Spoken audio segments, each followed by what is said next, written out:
Hey, this is Missy Hyatt, the Walking Riot, and I say that you need to save with Conrad. Jim Ross told me, you need to go with Conrad. He'll save you money. And he did. You guys helped me out great. And when I refinanced it and paid off everything, my payment was only $8 more a month.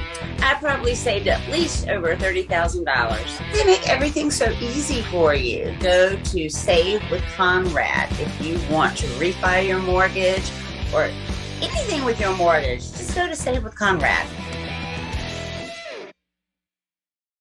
Hey guys, Double J, Jeff Jarrett. Need to call a timeout real quick here. I wanted to tell your listeners what I've been telling my world listeners for a while now. It's about all the incredible things happening over on adfreeshows.com. We're kicking off 2023 with an all-new edition of Title Chase as Conrad dives into the moments, memories, and matches of the 10 pounds of silver, the NWA U.S. Heavyweight Championship. Man, I am doing great. Like my friend Steve Kern likes to say, gratitude is the attitude, and that's where I'm at. I like it. Well, I had a blast talking about the old WCW Heavyweight Championship with you recently, and we thought, hey, let's get down a rabbit hole about something maybe a little more old school. Tell everybody what you're holding there. I am holding the 10 pounds of silver NWA United States Heavyweight Championship belt. We get a peek behind the curtain on an all-new edition of The Insiders as Conrad sits down with former WWE writer and current Impact producer Jimmy Jacobs. You start to realize that you're one weird interaction with Vince away from being in the doghouse or being fired. Wow. And then you just start to behave in a way to try to not get fired. And then your ideas become ideas in an effort to not get fired. And pretty soon you have a whole bunch of people that are playing to not lose. No spray tans necessary on our latest premium watch-along event, as Eric Bischoff and Nick Patrick sat down for the first time ever to discuss what really happened in one of the biggest and most infamous main events in history, Starrcade 97. It's been 25 years since it happened, and this is the first time that we've ever talked about it. Nobody came to me that night after the match in the locker room, at the TV the next day. You know, it was just we just moved on from it, you know, and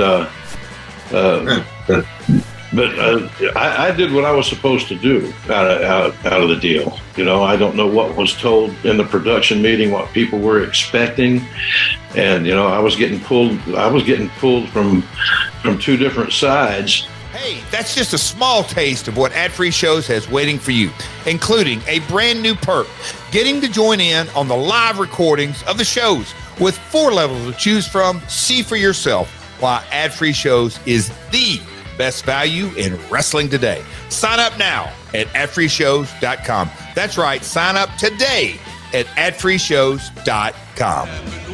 WHW Monday. And now, let's go to the ring. And here's your co-host. Hey, it's Conrad Thompson.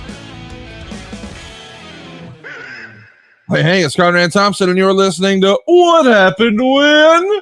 With the voice of your childhood, Tony Schiavone. Tony, what's going on, man? How are you? Never been better in my life. Thank you for asking. Wow. New year, new me. Are we doing that old bullshit? Good for you. Yeah. No, I'm saying that because Adam DeMoise, unfortunately, I talked to him yesterday with our bonus podcast. My apologies. Yeah, and he said, so you're retiring, huh? I went, what the fuck are you talking about? And apparently one day I was tired and I said, man, I'm just tired. Maybe I'll just do a podcast with you and do video games the rest of my life. Well, that became like a clickbait. Yep. So I'd like to say that the people that put that on the clickbait are liars. They're pieces of shit. Whoa. And they can go fuck themselves. Hey. How does that sound? Hurtful. Okay. I even sent an email to one of them. You sent an email to someone who wrote that you were retiring? Yep. And why would one do that? Yeah, I just said, let's see. I don't even know who this person was. And well, I know who you hate in the wrestling media. Should I just guess those names? No, this wasn't the people that I hate in the wrestling media. I hate's not a. Well, listen, you called me out of the blue. I hadn't talked to you in 10 days, and you said, fuck so and so. And I was like, what? And you go, I'll explain later. Just wanted to say fuck them to somebody. I was like, okay, cool, got it. That's the way I remember it. I said, I know your readers, you and your readers hate me. That's fine. But I have no plan to step away from announcing your clickbait headline is completely false. And that's all I said. I didn't say anything. I didn't tell them to go kiss my ass or anything like that. Nah, I say ignore them. Anyway, so listen, I'm the luckiest guy in the world. And, so why would I leave? Sure, I get tired. I stay up all day all night on Tuesday night, and I get no sleep on Wednesday night, and I end up sleeping most of the day Tuesday until the late afternoon when we got to do some work to get Rampage out the door, and then so yeah, I'm doing great. Thank you for asking. Hope you're well. Hope you're well too. Man, I'm excited to be with you. You know, I guess I should just address at the top of the show, we were not bringing you a new piece of content last week because, as stupid as it sounds, we got Snowmageddon here in Alabama. And it snuck up on us. I don't know if the damn meteorologist here had PTO or what, but, my Apple phone gimmick said, oh, it's going to snow between 9 and 10. Well, so then, me and the wife, we're bored. We hit the old dusty trail around 1 o'clock. And then, I don't know, about 4, it started really coming down. And I realized I was old when I said, hey, maybe we need to get up this mountain right fast. And about halfway up, the traffic got really, really slow. And about 45 minutes after I got home, they shut the road down. So, and as you know, Tony, I live on a mountain here. They made people abandon their cars and just hike down the mountain in the snow. And when I pulled out of my neighborhood the next day, it was Carmageddon out there. There was over 100 cars, 3 at my gate, but then as far as I could see to the left and right, just parked cars everywhere. So anyway, I say all that to say it caused a bunch of chaos. The temperature got down to 5 in Alabama. The Tennessee Valley Authority said, hey, we can't power all of this. You idiots are trying to heat your house to 85 degrees or whatever the hell. So they did forced blackouts and somehow it jacked up my internet. So I was without internet here at my house, Tony, for 6 days. Wow. It was like 1958 over here. Me and the wife had to actually talk to each other and read goddamn books. What?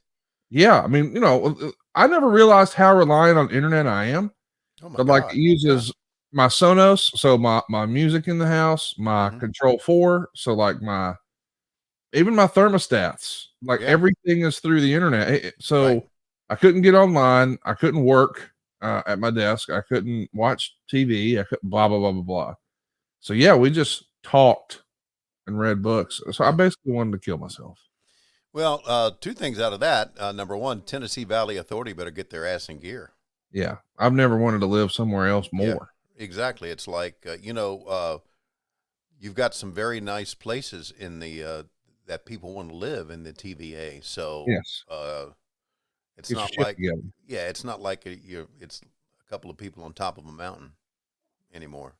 Right. Also, do you have a picture? You said you were going to send me a picture of that. Do you have a picture of all those cars? Oh, the Carmageddon? Yeah. I'll send it to you right now. Okay. Hey, by the way, as I'm looking for that, I also feel like, and if you're watching with us on YouTube, and I hope you are, it's WHW on YouTube. I hope that you guys see or saw the news that unfortunately the world lost a pretty special person in Mr. Don West. And I first met Don in 2018 as we were getting ready for the very first Starrcast. But Don was one of those special souls where you feel like you know him as soon as you meet him. Exactly. And you felt as if, man, this guy, he's like my long lost best friend, and I just didn't know it. Right. And that sort of charm and charisma that was just innate in him is what made him such a successful salesperson. And he was so enthusiastic and so positive. He was just a light to be around. And unfortunately, he's no longer with us now. And I can't believe that's even a sentence I'm saying out loud, because his personality was so larger than life. You just assumed we're going to have this fella forever, or at least maybe you hope so. Right. Not at just 59 years old, lymphoma unfortunately won that battle. But Don is selling something right now. Let me assure you of that. And he's having a good time doing it. So we did a little tribute video that we'll probably play at the end of this episode. Stick around for that, or you can check it out on social media. I just, sometimes some of the best people you meet in wrestling, Tony, aren't necessarily people who are running the ropes or taking flat back bumps, but it's the people around it that just make a major impression on you. And Don West was one of those guys for me. He's the type of man that I aspire to be. I mean, he's a great businessman and a great salesperson and a great provider and a great husband and a great family man and just a hell of a guy, man. Gone way too soon. Was able to meet Don when I did that thing for TNA years ago, and never really worked with him on any extensive basis, but did work with him at Starrcade. He was at Starrcade, and you're right. He and I really hit it off, and he was a lot of fun, and that is a shame. It is a shame, and what I hate too, Tony, is when a girl I went to school with lost her dad 2 days ago, as we were recording this, or 3 days ago. Those folks I just know will always sort of associate Christmas with the loss of that person in their life. Right. I mean, that just sucks. I hate that for them. I hate that. Yeah, me too. It's like when Brody Lee passed away the day Yes. after Christmas. Yes. Well, listen, we're going to have fun today. I didn't mean for us to, have some Debbie Downer talk up front. Of course, this is mostly about penises and farts, and we're going to get to that. Isn't it about wrestling? Yeah, we sneak a little bit of wrestling in there.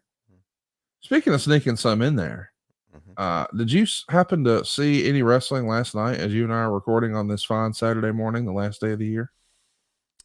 Well, I know Rampage aired last night, and we do a Rampage watch along on our Patreon channel. That's WHW Monday. But I heard, didn't Ashley win the world belt again? Charlotte Flair is back, and on her first night back, beats Ronda Rousey. She's the women's champion for the 417th time.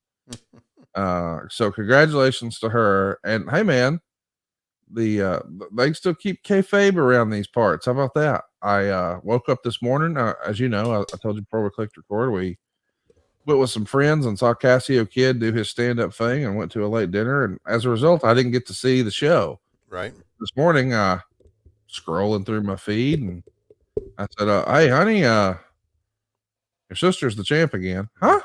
Yeah, she came back last night. She already won the belt? She already won the belt. How about that? Yeah.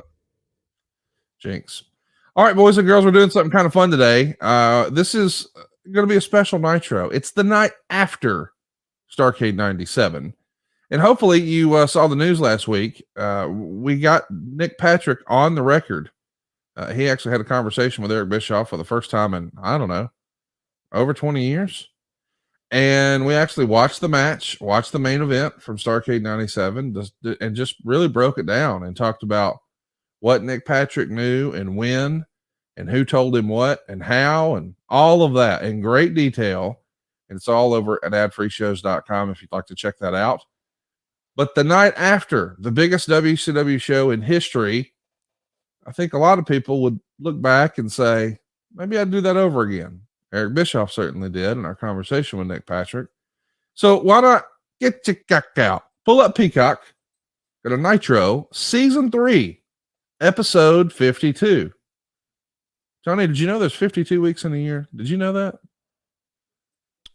How about that? Yeah. So this is December 29th, 1997, Season 3, Episode 52. And Tony, sometimes you have a special countdown. Yeah. Do you have a countdown today, or are you just going to fart right into the microphone? That was a burp. Close enough, I guess. I can play Steph Chesney. Hey, I'm for it. All right. Like Frilly Toothpicks. Yeah. I'm ready for it. Is this Steph Chesney here? Oh, that was last week's. Okay. That was pretty good, though. That was pretty good. Yeah. Want to play that one again? Yeah, fuck it. Fuck it. Here we go. Tony Schiavone, bringing me some real sporty. You a lie, you a lie, you a lie. My spirit animal is Tony Schiavone. Much love to Medusa's coochie, all the way live. Fuck Disco Inferno, eating a sandwich at a Sapphire Shoe Show. You can eat almost anything if only you get past the smell. Roll Tide. If a lake house goose gets loose, Tony shits his pants and runs. No point in debating, no one boils water quite like Mom. 5, 4, 3, 2, 1, 0. Play. You forgot that part. Last night, ladies and gentlemen, history was made. After 18 months, Sting returned to the ring, and Sting celebrated along with each and every WCW athlete the return of the WCW World title. There is a new World Heavyweight Champion. He is Sting with World Championship Wrestling. You're starting the show with lies, Tony. I know. You said it's been 18 months. It's been 15 months. You simple bitch. Simple bitch. Brand new shirt available now over at lowestrules.com. So I'm a lie, huh? Well, there you go. Yeah, you a lie. Also a shirt available at lowestrules.com. Yeah. Let's hear your enthusiasm here. Okay. Ladies and gentlemen, we welcome you to Nitro. We welcome you to WCW Monday Nitro as you are looking live at a sold-out Baltimore Arena along the Inner Harbor in Baltimore, Maryland, as WCW Monday Nitro begins a brand new chapter. We are heading into 1998, and what a 1997 it was. I'm Tony Schiavone, very proud to be back with you here on the set at Nitro, joined by Iron Mike today, the colors of WCW, the balloons, the purple and the gold, coming from the ceiling. And ladies and gentlemen, last night at Starrcade was the biggest night in professional wrestling history. Of course it We was. are so proud that you could be with us. And I said Iron Mike today, introduce myself, of course, because we are going to make a very special introduction right now. We want to welcome back to Nitro, as you see the Nitro girls dancing, a man that brought us right back here where we belong, Mike, today. And Tony, it's great to be back home with, yes, WCW Monday Nitro, and last night at Starrcade, he did it. The reason behind the return to World Championship Wrestling in Nitro, and we're speaking of our broadcast colleague, the living legend himself, Larry Zbyszko. Well, last night at Starrcade, fans, and we certainly are going to talk a lot about this. It was really a clean sweep. You talk about titles for WCW. Diamond Dallas Page became the United States Heavyweight Champion. Larry Zbyszko, like we said. Is this the worst fucking dance routine you've ever seen in your whole life? Yeah, it's terrible. I mean, we're about 17 minutes into the show, and we got girls doing handstands in the corner. And listen, I'm for it. She was one of my favorite ones, but I'm still like, wait a minute, this is the night after the biggest show ever, and we're doing high school dance routines. What are we doing here? Yeah. Well, you and I are being just too picky. Shitheads. Hey, so let me ask you this: what about the balloons and you announcing that these are the WCW colors, purple and gold? I mean, I guess it was, but I never even thought of that until I heard you say that, and I was like, I don't know if I like that. Huh. You didn't like that? I don't think so.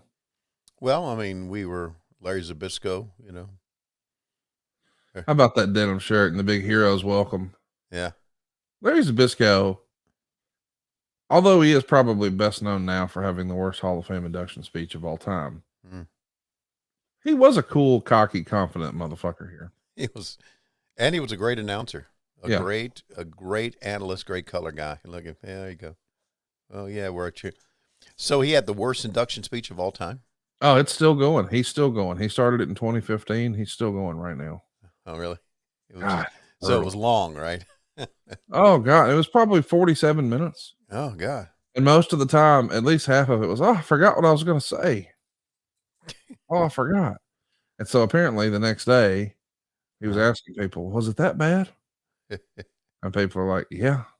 I guess he confided in some folks that he got maybe a little too high. Oh, well, there And you then go. got up there, just, couldn't do it. Yeah. Well, right now he's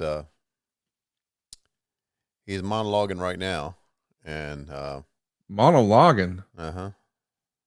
Is that what you do when your girlfriend's out of town? You just monologue? No. Oh. Hey, speaking of monologues, we got one at the end of the program.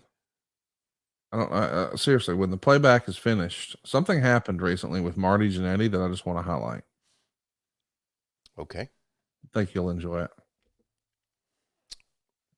All right. What? I don't know if I'm going to enjoy it or not. I don't. What does that mean? Well, I don't know. It sounds kind of sketchy. Well, it is. Everything with Marty Jannetty's sketchy. Oh, okay. That's kind of the deal.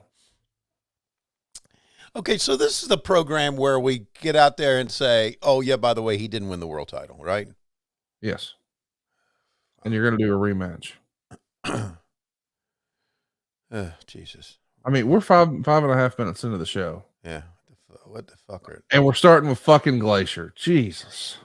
Hey, there's a podcast you can get on and bitch about it called 83 Weeks, motherfucker. Don't give me a bad rap about this. I didn't book this shit.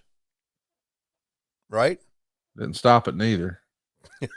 Yeah, I should have thrown my body right out in front of Glacier. Go, no, stop, back up. You get back, okay? We'll put you on Saturday night. That's where he belonged, and you know it. First thing we should have done is what? Run Sting out there. That's the first thing we should have done. Knowing what you know now, when you see Glacier walk out, I'm sure you say to yourself, Self, can we get him on Dark Elevation? I think we should.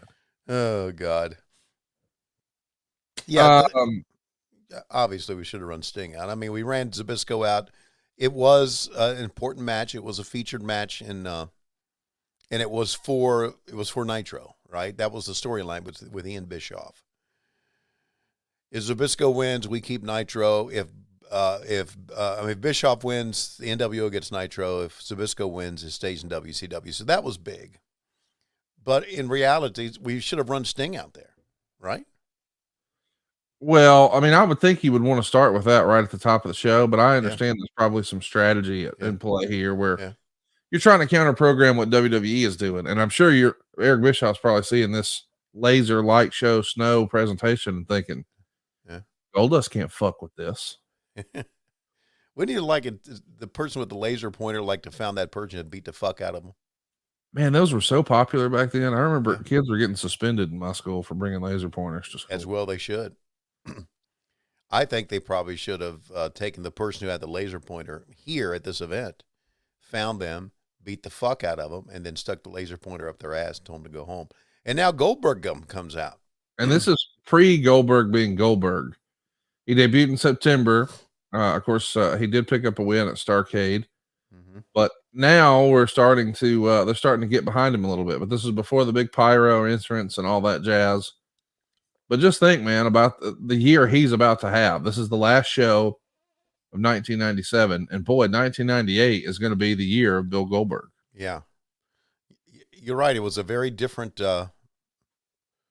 entrance for Bill Goldberg. And he's selling for, he did momentarily. Yeah, I mean, listen, I wasn't for Glacier, and now I see what Glacier's doing, and I'm for it again. Look, what is Goldberg doing? Just picking up people and throwing them around. He almost lost him. Oh, I don't think Glacier wanted to be shot to the ropes. I think he kind of. I don't think it's up to Glacier at this point. No, it's not. Is this the jackhammer? I believe it is. Okay. They'll look around Jones, and then You know, this is. Look at the crowd. Yeah, I know. This is amazing because here's a guy that got quote unquote over, not based on his promo skills, which is how most people got over. In-ring intensity. In-ring intensity. Very well said. Well, it was a great way to start the show. I mean, I didn't think bringing out Glacier was a great way, but still, in hindsight, worked out just fine. Worked out just fine. Absolutely. And let's take a look at the spear once again. It was a hell of a spear, too. Whew, you knew it was coming, Glacier. His head hit the mat. Mm-hmm. That's how you get concussion, boys and girls. That's also how you get that Pat Patterson skid mark in your drawers. That's an inside baseball reference to our bonus shows over at patreon.com/WHW Monday. Oh, which reminds me of something. Uh-oh. Adam DeMoy had listed possibly 5 shows for us to watch on our bonus. Yeah. We picked the first one, which was that Pat Patterson skid mark thing and from SmackDown in 2000. And my daughter, who gets these emails and all these things, just kind of pasted and copied the first one from Adam DeMoy. Right. Okay. Because it was like, it's Adam DeMoy. We'll make the choice, not him. But one of the choices that he had given us was WCW's Snow Brawl 1999. Did you ever see Snow Brawl 1999? Of course I did. I didn't even know it existed until yesterday. Yeah. January 23rd, 1999, Big Bear, California. Right. MTV show. Yeah. Well, we ought to listen to Bret Hart here, don't you think? Well, I don't think, but I mean, I guess we can. Yeah. Hey, as we're doing that, as we see Bret Hart come out, yeah, I do want to ask, are you in the loop on this pizza box in the hallway phenomenon? No. Well, let me just give you a heads up on something I heard recently. People are, you stay in a lot of hotels, at least 2 nights a week, right? Right. Well, 2 nights a week, you should be on the lookout for pizza boxes in the hotel hallway. You've seen those before, right? I've put pizza boxes in the hotel hallway. Have you put it out there with a full pizza in it? No. Apparently there's a new gimmick going around where guys will leave a whole pizza in a box in a hallway. Okay. But they will have finished on it. Jesus. So they get the pizza delivered. Pew, pew, pew. Oh, God. And then slide the cover back on the pizza box and then stick it in the hallway. What's the world coming to?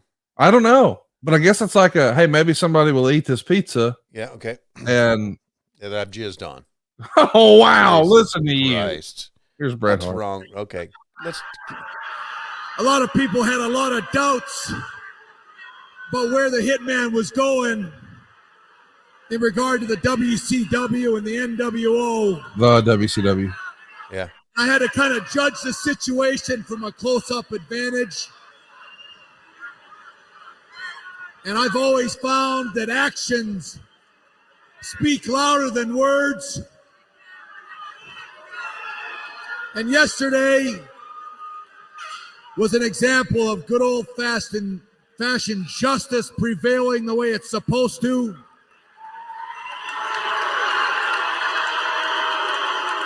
And as far as the NWO goes, yeah, they do suck.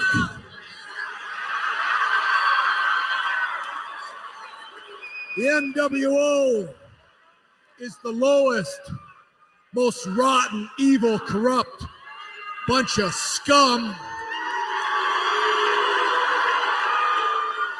You know what the NWO reminds me of?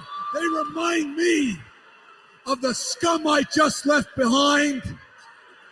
And it was an honor and a privilege yesterday to see the rise of the WCW, because I'll tell you right now that I look forward to great matches. I look forward to to satisfying all the WCW fans.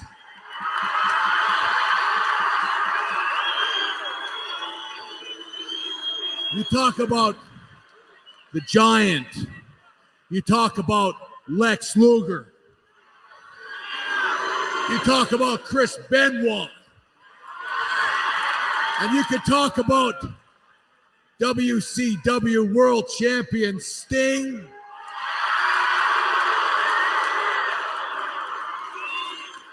Those are the kind of guys that I want to wrestle. Those are the guys that I want to test my skills against.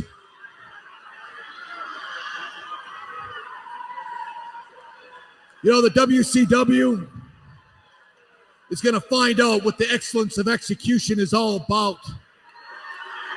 Because this is where the big boys play. And it's time for me to show you why I believe, and people around the world believe, that I am the best there is, the best there was, and the best there ever will be. And the biggest reasons that I'm in the WCW is to prove that to you and all the doubters. And as far as the NWO goes, we got Kevin Nash, you got that scum Scott Hall, you got Randy Savage, Kurt Hennig, and you could go on, and they're all going to pay the price when they step in the ring with me. But the one guy that's going to pay the biggest price of them all, and I know you're back there hiding somewhere, Hulk Hogan. I've been looking for you for a long time, and I haven't forgot. You know, you escaped. You ran away from me a long time ago. But this time, Hulk Hogan, you can't run and you can't hide, and it is time for you to step in the ring with the best there is, the best there was, and the best there ever will be. Thank you, ladies and gentlemen. Bret the Hitman Hart speaking loud and clear. He is part of World Championship. Tony, that promo sucked. Well, you know, Bret was not always the greatest talker. He wasn't, right? Well, I don't even blame him for that. I feel like it was a lack of direction. Probably so. I feel like they probably just said, because we've heard him all throughout 1997 do incredible promos on the other channel. Uh-huh. Here it was probably like, hey, just go out there and talk for 5 minutes. Yeah, that's what probably what it was. Oh, just get yourself over. Well, yeah. Fuck, man. I want to please the WCW fans. Mm-hmm. What? Satisfy the WCW, whatever it was. It was like, what are we doing? I think in his mind, and I'm pretty sure I'm right about this, his hatred of the WWF was greater than his love for what he was doing now. Right. He was just really pissed off. And to that end, because I never watched what they did, I'd only heard about it. There's Raven. Raven. We've beaten on him, we've stretched him, and we've humiliated him. Any normal person would have known when enough's enough. But Chris Benoit is a masochist. He has serious psychological damage, and if he insists on receiving punishment every week, I insist that we inflict it. Quote the Raven, nevermore. Okay. Listen, if he bought tickets mm-hmm. and they're just sitting in the front row, how does he also get a microphone? Oh, well, I would think that he bought a microphone, and since it was wireless, hacked into the national or into the PA, and just hacked into the PA. Yeah, yeah. I would imagine that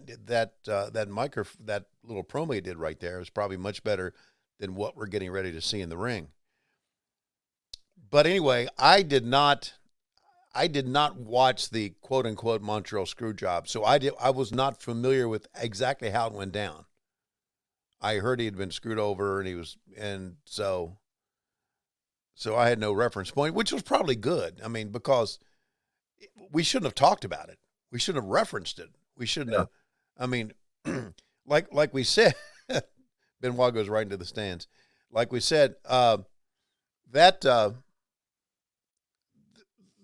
key point was Sting becoming world champion, not any type of screw job that happened in Montreal, right? Right. Yeah. So this is great though. This is great to watch though. This is great to go back and relive what went down. How about that Van Hammer shirt? I got to get one of those for Megan. Yeah, that'd be great. It's got the cutouts in the right spots. Right. How about that sign, Raven Fears Soap? That was pretty good. Oh. Hey, can I ask you something? Of course you can, Conrad. That's what you do here on the show. Did you know that this show was sold out? 12,196 fans paying $225,339, the largest gate ever in Baltimore for WCW. Huh. Did you know it? No. Now you do, you motherfucker. Okay. What? I never knew what the holy shit. Well, got to give Hammer some credit on that, buddy. Dude, that was impressive. Yeah, he hung in there with him. Because hopefully you're watching this. You just saw Van Hammer do a top rope superplex where he had to muscle up Chris Benoit. That was awesome. Because Benoit was falling off, man. That was good. That was well done. That's a great look, isn't it? The three levels there, the fans. That is a good look. I never knew what the house was. Okay, I knew if it was sold out, but I never knew of what the gate was or anything like that. We don't even know I don't even know what the gates are now, with the exception of when we announced there's $1 million. I don't know what they are. Look at the fans. I'll tell you what, next time y'all hit a $1 million gate, yeah, I don't suggest that you and the boys celebrate with some free hallway pizza. I'd shy away from yellow snow and free hallway pizza. This is a commentary on society, is what this is. It is. It's hallway pizza. Yeah. Can we just make a plea to our listeners right now? Yeah. Stop jizzing on food. No, find those people and beat the fuck out of them. That's the plea. Don't jizz in food. Don't jizz in hotel soap dispenser. Now that I'm thinking of, there's a lot of hotel jizzing going on. Yeah, there is. Yeah. Let's say this. If you're in a hotel room, keep your jizz to yourself. Yeah. But you know what? Jizz or no jizz, why would you even go through a hallway and pick up a pizza and eat it? Why would you even do that? Because sometimes, as you know, after a long AEW show, JR gets back to the hotel and the hotel restaurant's closed and there's nothing to eat. Okay. And if he just finds himself after hitting that weed pen, all the way back from the show, and he gets a little hungry. Let's be clear. Let's be clear. We're just time for a commercial right now, Tony. I'm at 22:30. Okay. Bam. There we go. And of course, it's time for you to stop sleeping without Chili Sleep. Chili Sleep's been a game changer for me. Slept 7 hours last night, nonstop. Didn't get up, didn't toss, didn't turn, didn't have to pee. I didn't fuss and fight with the pillows. Didn't have to pee. Didn't have to pee. Sleep Me is the new home for Chili Sleep, bringing you the same great sleep that Chili Sleep offered, but under a new name. Sleep Me makes the coldest and most comfortable sleep systems available. They create the environment that meets your body's natural need for lower core temperatures. That's going to promote deeper, more restorative sleep. And Tony, here's how I know I'm dreaming, Big Daddy. I wasn't dreaming at all before. I don't mean like figuratively. I mean literally. I have bright, vivid, beautiful, colorful dreams. And I even wake up drooling sometimes. I'm getting that good sleep, Daddy. Chili Sleep makes the Ooler. That's what I got. The Cube and the Doc Pro sleep system. All of them are water-based, temperature-controlled mattress toppers. Let me explain. These dudes fit over your existing mattress, Daddy, and provide you with your ideal sleep temperature. And your ideal temperature could be different than mine. Yes. My wife and I have a chilly sleep. My side is colder than her side. Think about that. Yeah. Her ideal sleep temperature is different than mine. The mattress pads, of course, are here to help you fall asleep, stay asleep, and give you the confidence and energy to power through your day. I'm talking deep, cold sleep. Now, y'all, they just launched a brand new Doc Pro sleep system. It has 2 times more cold power than the other models. It's whisper quiet. And it has a tubeless mattress pad design that allows for 5 times more cooling contact. But maybe the coolest thing, pair this mug with your brand new Sleep.me app. This is like a smart thermostat for your bed. My wife's side of the bed is automated. She gets into a warm bed, but then it cools her off so she doesn't wake up all hot and sweaty, but then it warms her up to wake her up. And it's just automated. She set it up one time, bam, it's like that every night. Tony, it's been a home run in my house, and I think we got a special deal for our listeners. Yes, we do. Sleep Breath. Head over to sleep.me/WHW to learn more and save 25% off the purchase of any new Doc Pro, Cube, or Uller sleep system. Now, this offer is available exclusively for What Happened When listeners, and only for a limited time. That's sleep, sleep.me/WHW to take advantage of our exclusive discounts and wake up like Conrad Thompson, refreshed every day. There it is. Let's get back to our program. I'm at 22:30 on season 3, episode 52, December 29th, 1997. I'm at 22:30 in 3, 2, 1, play. We are back just off the Inner Harbor here in Baltimore. This is Nitro on TNT Live, coast to coast. You know, there were a few champagne corks popping last night after the huge night for World Championship Wrestling. New Year's right around the corner. There's going to be a few more. And who can pop them any better than the former 13-time WCW heavyweight champion of the world, ladies and gentlemen, the Nature Boy, Ric Flair. Who could pop them any better, Tony? I agree. Who could? We were talking about something before you went to a commercial break. Yes, we were. What were we talking about? I can't even remember. Silva, do you remember? No one remembers. Tony wanted to talk to me about society and maybe jizzing in pizza boxes. No. Oh, yes. I wanted to say this, okay? We are not saying that Jim Ross eats pizza in the hallway as he's No. Whoa. You inferred that is what you did. No, I did not. Yes, you did. And I want to say that is a lie. And you should have said that. Because that'll end up being like one of these goddamn clickbait things on a motherfucking piece of shit wrestling website. I know for sure that whenever JR is on the road and he orders pizza, he orders a meat lovers, and he always makes a special effort, an extra effort to say, hold the jizz. He don't want it. You know what I mean? Not that there's anything wrong with that. Let's go to Ric Flair, please. Okay. He ain't holding nothing. Diamond Dallas Page, you're my kind of man. You walked that aisle. You beat Kurt Hennig. You took the U.S. title. And now, buddy, you can style and profile. But Hennig, it's a pretty big rub. Still got a date with Destiny. Now, Mean Gene, I've got to address the biggest night in the history of our sport last night. That's my line. Saved. Woo! WCW. Sting did what he said he was going to do. He beat Hogan. You saw it. I saw it. The world saw it. And you know what? I've even got to give Bret Hart his due for coming down because, pal, you're right. You're in the big leagues now, buddy, and you got to walk a tight line. Woo! Because you can be out as fast as you got in. In the past, he said a few things about you, Ric Flair. You're aware of that. Oh, am I aware of it? You know, Hart, and I just can't get off you because, pal, you're a big-time wrestler. You're a big-time columnist, part-time referee. But out here, you're talking about wrestling. This guy and that guy, this guy and that guy. My name wasn't mentioned. Well, Bret Hart, let me take this opportunity to introduce you to the Baltimore Sun. It's a local publication here, very well thought of. not only here, but all over the world. A man of my age, Gene, I got to look at this with my glasses on.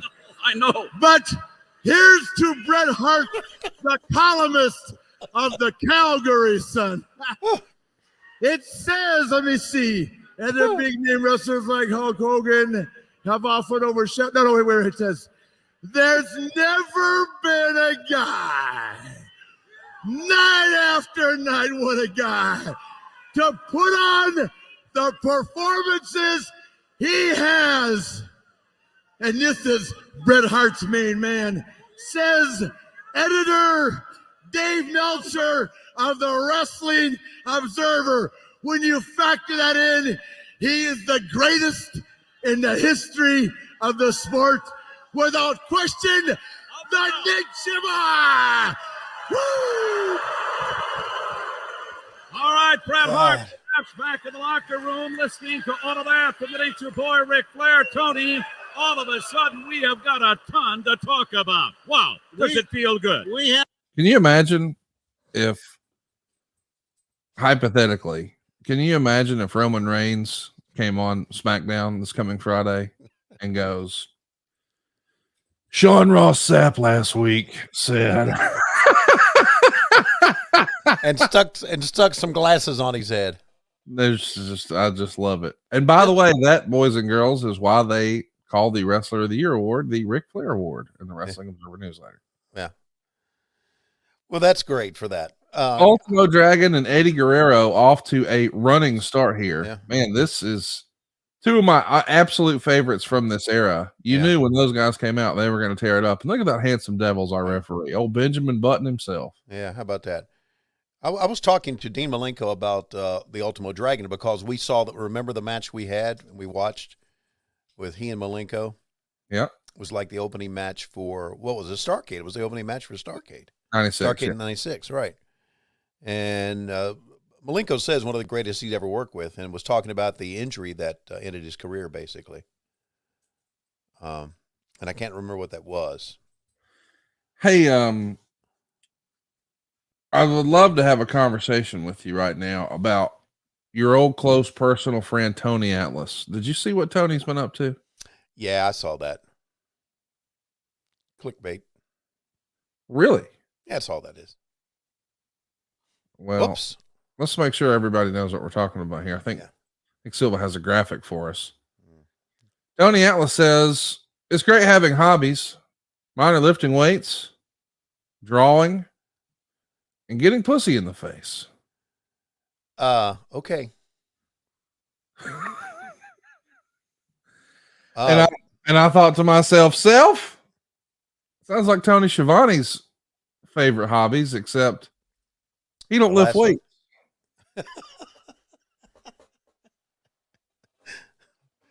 You know, to get the ladder, Right. LATTER, to get the ladder of that, Ultimo you would have Dragon. to have Ultimo Dragon just win the. Oh. Yep. Eddie is relentless here, buddy. Eddie tapped out. Now he's pissed off. Okay. So to get the ladder, you would have to have plenty of it available. You do. And there ain't plenty of it available where I live. Yes, Okay. there is. No, there's not. Okay. No, there's not. She had 73 children. I know she did. Okay. They climbed out of there like a damn clown car. Just kept coming. And some of them that popped out were clowns. At least one. At least one. But how about that? A big moment here on Nitro. Ultimo Dragon beating Eddie Guerrero. Oh, there's your new dumbass dog. yeah, how about her, sweetheart? Where you been? You've been outside in the rain? It's Kirby. She's a good girl. Bug has no time for her. Well, we got time right now, Tony, to take a time out at we do? 30:30. Because right now I want to remind everybody about Athletic Greens. Yeah, baby. Here we start to make New Year's resolutions. We start to say, I'm going to take better care of myself. I'm going to do more of this. I'm going to do more of that. Well, if one of your New Year's resolutions involves taking better care of yourself, hard to beat Athletic Greens. I started taking AG1 at the very beginning of the pandemic, long before they were a sponsor here on the program, because my wife found it and said, honey, this is a way to optimize our immune system. She knew I didn't really like taking pills or vitamins, and if I was going to do a supplement, it needed to actually taste good. AG1 checked all those boxes. Now, what is this stuff? Well, with one delicious scoop of AG1, you're absorbing 75 high-quality vitamins, minerals, whole food source superfoods, probiotics, and adaptogens, all to help you start your day right. It's going to help with your gut health, your nervous system, your immune system, your energy, your focus, your recovery, your aging, all of the things. It's also lifestyle friendly. Whether you're eating keto or paleo or vegan or dairy-free or gluten-free, it contains less than 1 gram of sugar, no GMOs, no nasty chemicals, no artificial anything, and it still tastes good. It's going to support better sleep quality and recovery. It's going to support mental clarity and alertness. And we kind of look at it as like an all-in-one nutritional insurance. Now, don't just take our word for it. Go check it out. You'll see Athletic Greens has more than 7,000 5-star reviews. That's astounding to me. Think about how many folks love the product, but don't actually go to the trouble to leave a 5-star review. Mm-hmm. I mean, it's got to be, they got to be onto something here, Tony. And right now, I think we got a special deal for our listeners. Right now, it's time to reclaim your health and arm your immune system with convenient daily nutrition. It's just 1 scoop in a cup of water every day. That's it. No need for a million different pills and supplements to look out for your health. To make it easy, Athletic Greens is going to give you a free 1-year supply of immune-supporting vitamin D and 5 free travel packs with your first purchase. All you have to do is visit athleticgreens.com/WHW. Again, that is athleticgreens.com/WHW to take ownership over your health and pick up the ultimate daily nutritional insurance. I love that beat right there. Yeah, I love Let's that. get back to the program. I'm at 30-30 here on season 3, episode 52 Nitro. And we're going to go back to the program here in 3, 2, 1, play. We welcome you back to WCW Monday Nitro as we plow on straight ahead in this night full of surprises and full of... Wait a minute! Speaking of surprises, I hear loser music! That's what I hear. NWO is for losers. And here they come. Stand up here, Larry. Let's gawk at them. Look at the way Hulk Hogan is creeping out. That was awesome, dude. Mm-hmm. Just creeping out, hulking out at the top of the stage. You got to say, I know we've said this many ways, many times before, but Hulk Hogan knew how to be a big baby face. He knew how to be a heel. I think you could argue that Hulk Hogan, and this is going to annoy and piss off everybody, and I get it. Well, guess what? Fuck them. Exactly. The reason wrestling got so goddamn hot in the first place in the 80s and set new milestones is this guy as a babyface. Mm-hmm. The reason it started to get hot and pop off again and got hotter than ever again is this guy as a heel. Mm-hmm. And I know that Austin got it even hotter in that era. Yes, he did. Right. Hogan is the guy in the NWO is the reason that Stone Cold was allowed to flourish. Yeah. I think it's very apparent, at least it is to me. Without the success of Nitro and the NWO, I don't think the WWE leans into some of the creative that they would have with Stone Cold, the middle fingers, the language, the beer. Right. That's not the way that wrestling was presented in the WWF for so long. It was very cartoonish. Uh-huh. And that edge started because of the NWO. So in my mind's eye, the most important person in the ring in wrestling history is Hulk Hogan. Now you could say, well, he wasn't the best wrestler. That's not necessary to draw money, y'all. No, it's not. I mean, and I know we don't talk about current stuff, but look at the most over acts in AEW. MJF, the Acclaimed. Mm-hmm. Those guys are getting over on the mic. Right. And they're getting crazy reactions. That's not to say they're not capable performers, but it's the promo skills, brother. Here's some right now. Let's get some facts straight around here. That'll be a first. The way it was, the way it is, and the way it always will be is Hollywood Hogan is wrestling, and I am the man, and I made wrestling what it is today. Well, he's kind of agreeing with us there. Yeah. Now, I'm going to get all the new facts straightened out. First off, don't I remember hearing J.J. Dillon say that Nick Patrick was the only choice, the only qualified referee to referee my match last night? Don't I remember hearing that, boss? You heard it. The world heard it. And in case you were under a rock, I think we could even get a little bit of a replay. You want to hear it again? Let's hear it again, brother. He's got an interest in who the referee is, and it seemed like the only fair thing to do was to take the names of all the referees, put them in a hat, have a drawing. I've done that with the members of the executive committee observing, and the name that was picked out, who will be the referee for tonight's main event, is Nick Patrick. Whoa, whoa, whoa. Enough said. Amen. Now, don't I also remember Nick Patrick calling for the bell? Nick Patrick letting the whole world know as he rang that bell that Hollywood Hogan is the world's heavyweight champion. Don't I remember that? You remember it. The world saw it. And in case there's any doubt that this man speaks only the truth, take a look at this. Well, we've seen it already. There's Bret Hart. Bret Hart came in. Justice was served after Nick Patrick said, ring the bell. It was a fast count. It's what it was. No, it wasn't, you dumbass announcer. All right. There's the confrontation. Not only. Boy, y'all are just fucking this up, are you not? This is it goes back to the same thing I brought up in Butts and Seats, still available, by the way. This is the beginning of the end of WCW. This is. It wasn't a fast count. Anybody that saw it knew it wasn't. They made me say it was a fast count, and I knew it wasn't. We just fucked all over ourselves and tried to lie our way through it, and people saw through it. Sting should have won clean. Quickly.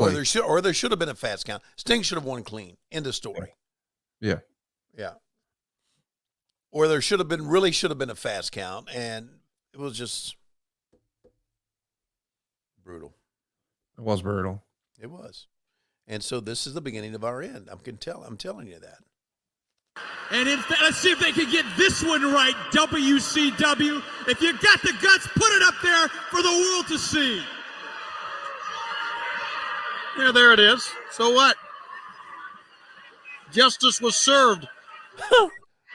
How many times are we going to fucking throw to the same clip, dude? This is screwing the pooch on lack of preparation. Yeah. Right.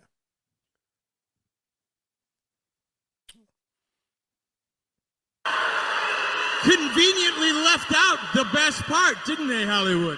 Well, they sure did, brother. But a picture's worth 20 million words. And after I beat Sting, 1, 2, 3 in the middle, Bret Hart, when my match was over, stuck his nose in my business. And just like I said before, that's the way it was, the way it is, and always will be. I'm the only heavyweight champion of the world. I made wrestling today.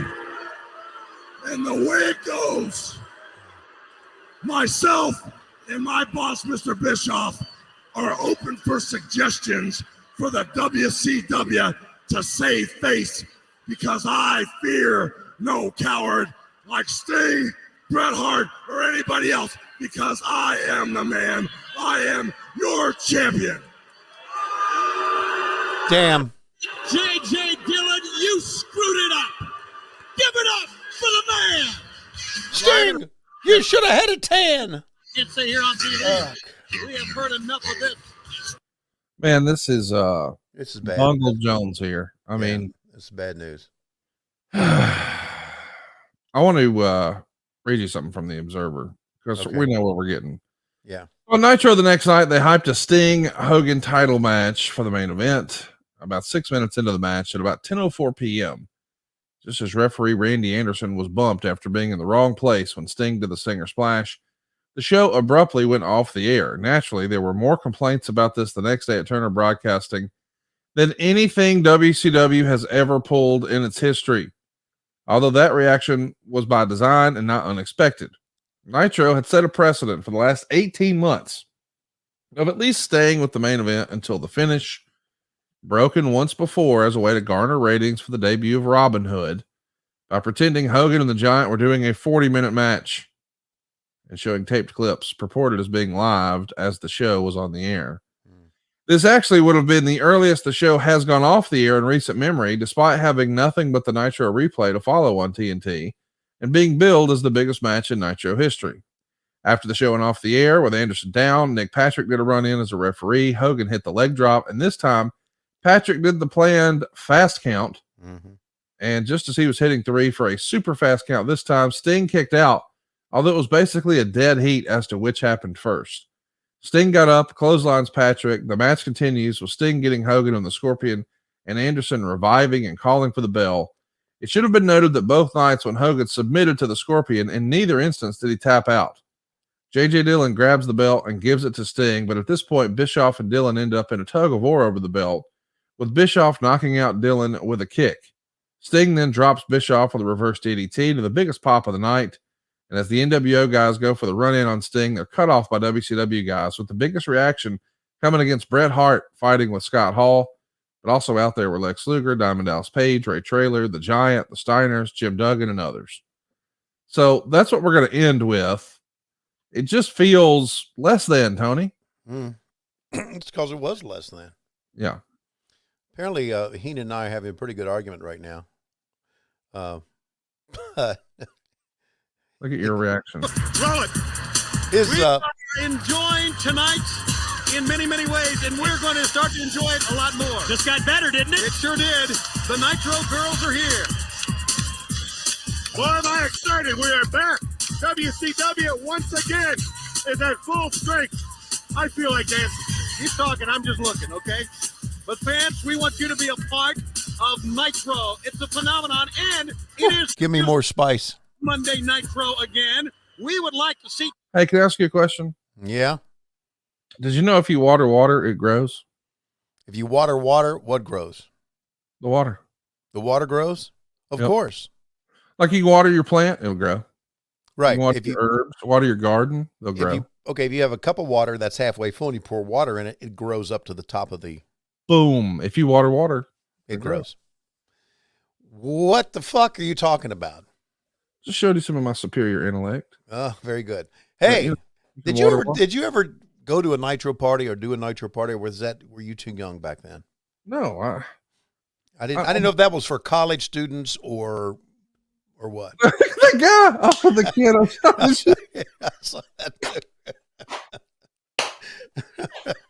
Woo! What an all-time great moment in Nitro history. I love it so much. You could ask Casio Kid send in a Nitro tape, and I wish he would have made a copy of it. Right. But what he did is he hooked the blinds in his house to a drill.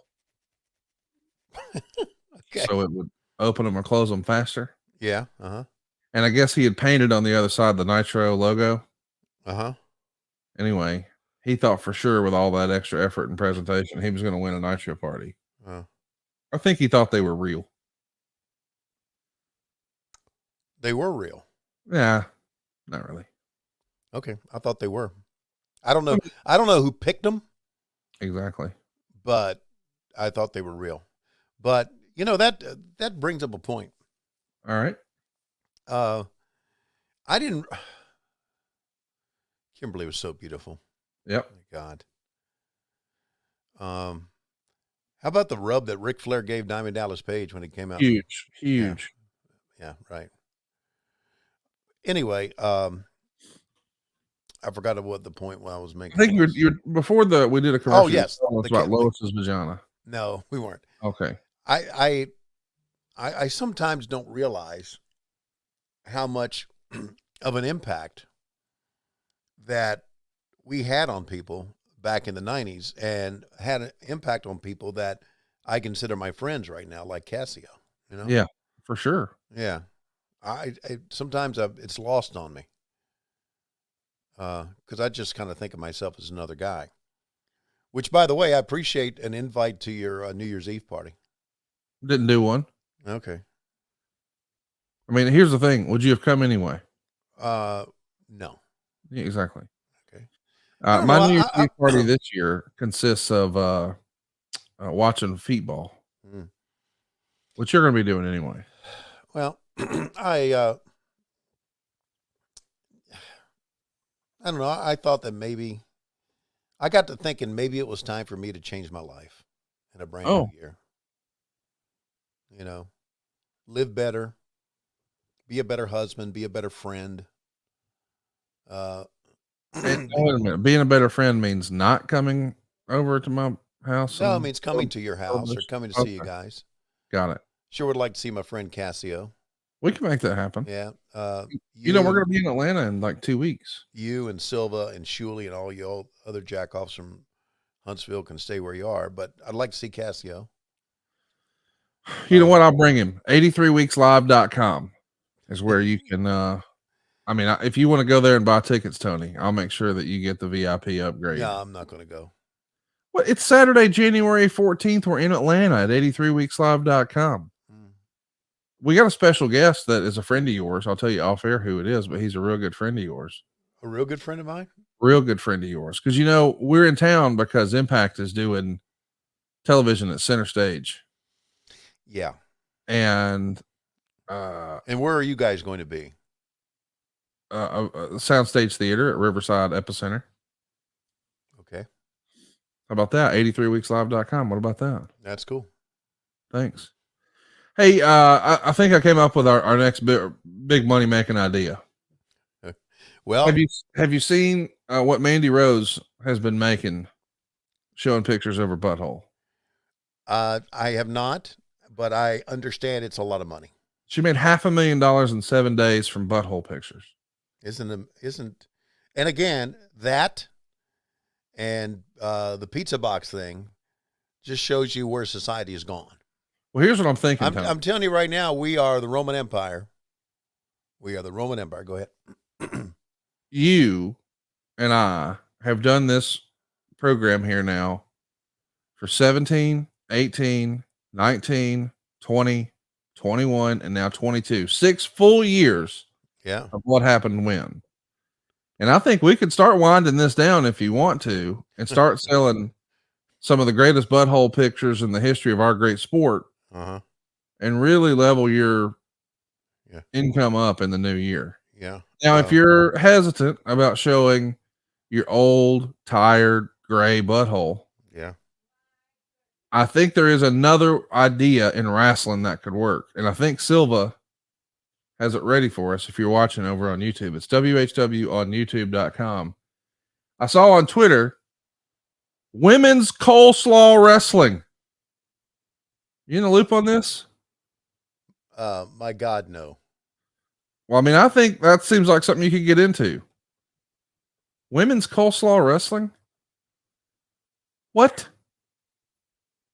Are you for it? No, no, I'm not.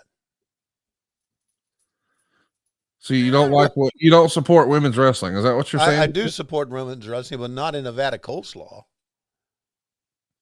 What if they were doing it in mimosas? Because AEW had guys wrestling in mimosas. Why can't we have girls wrestling? No, see, you're incorrect.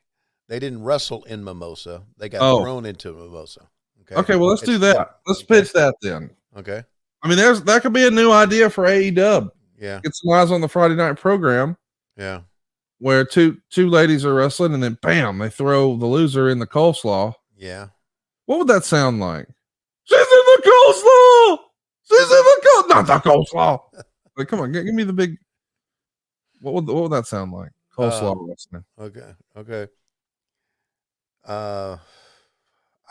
While Tony tries to come up with something, we're going to take another commercial break here at 48 minutes. Oh, look at there, Burger King still getting your burgers worth all these years later.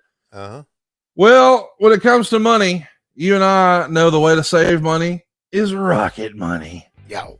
If your New Year's goals are to manage your budget better and save some money, buddy, you just need Rocket Money.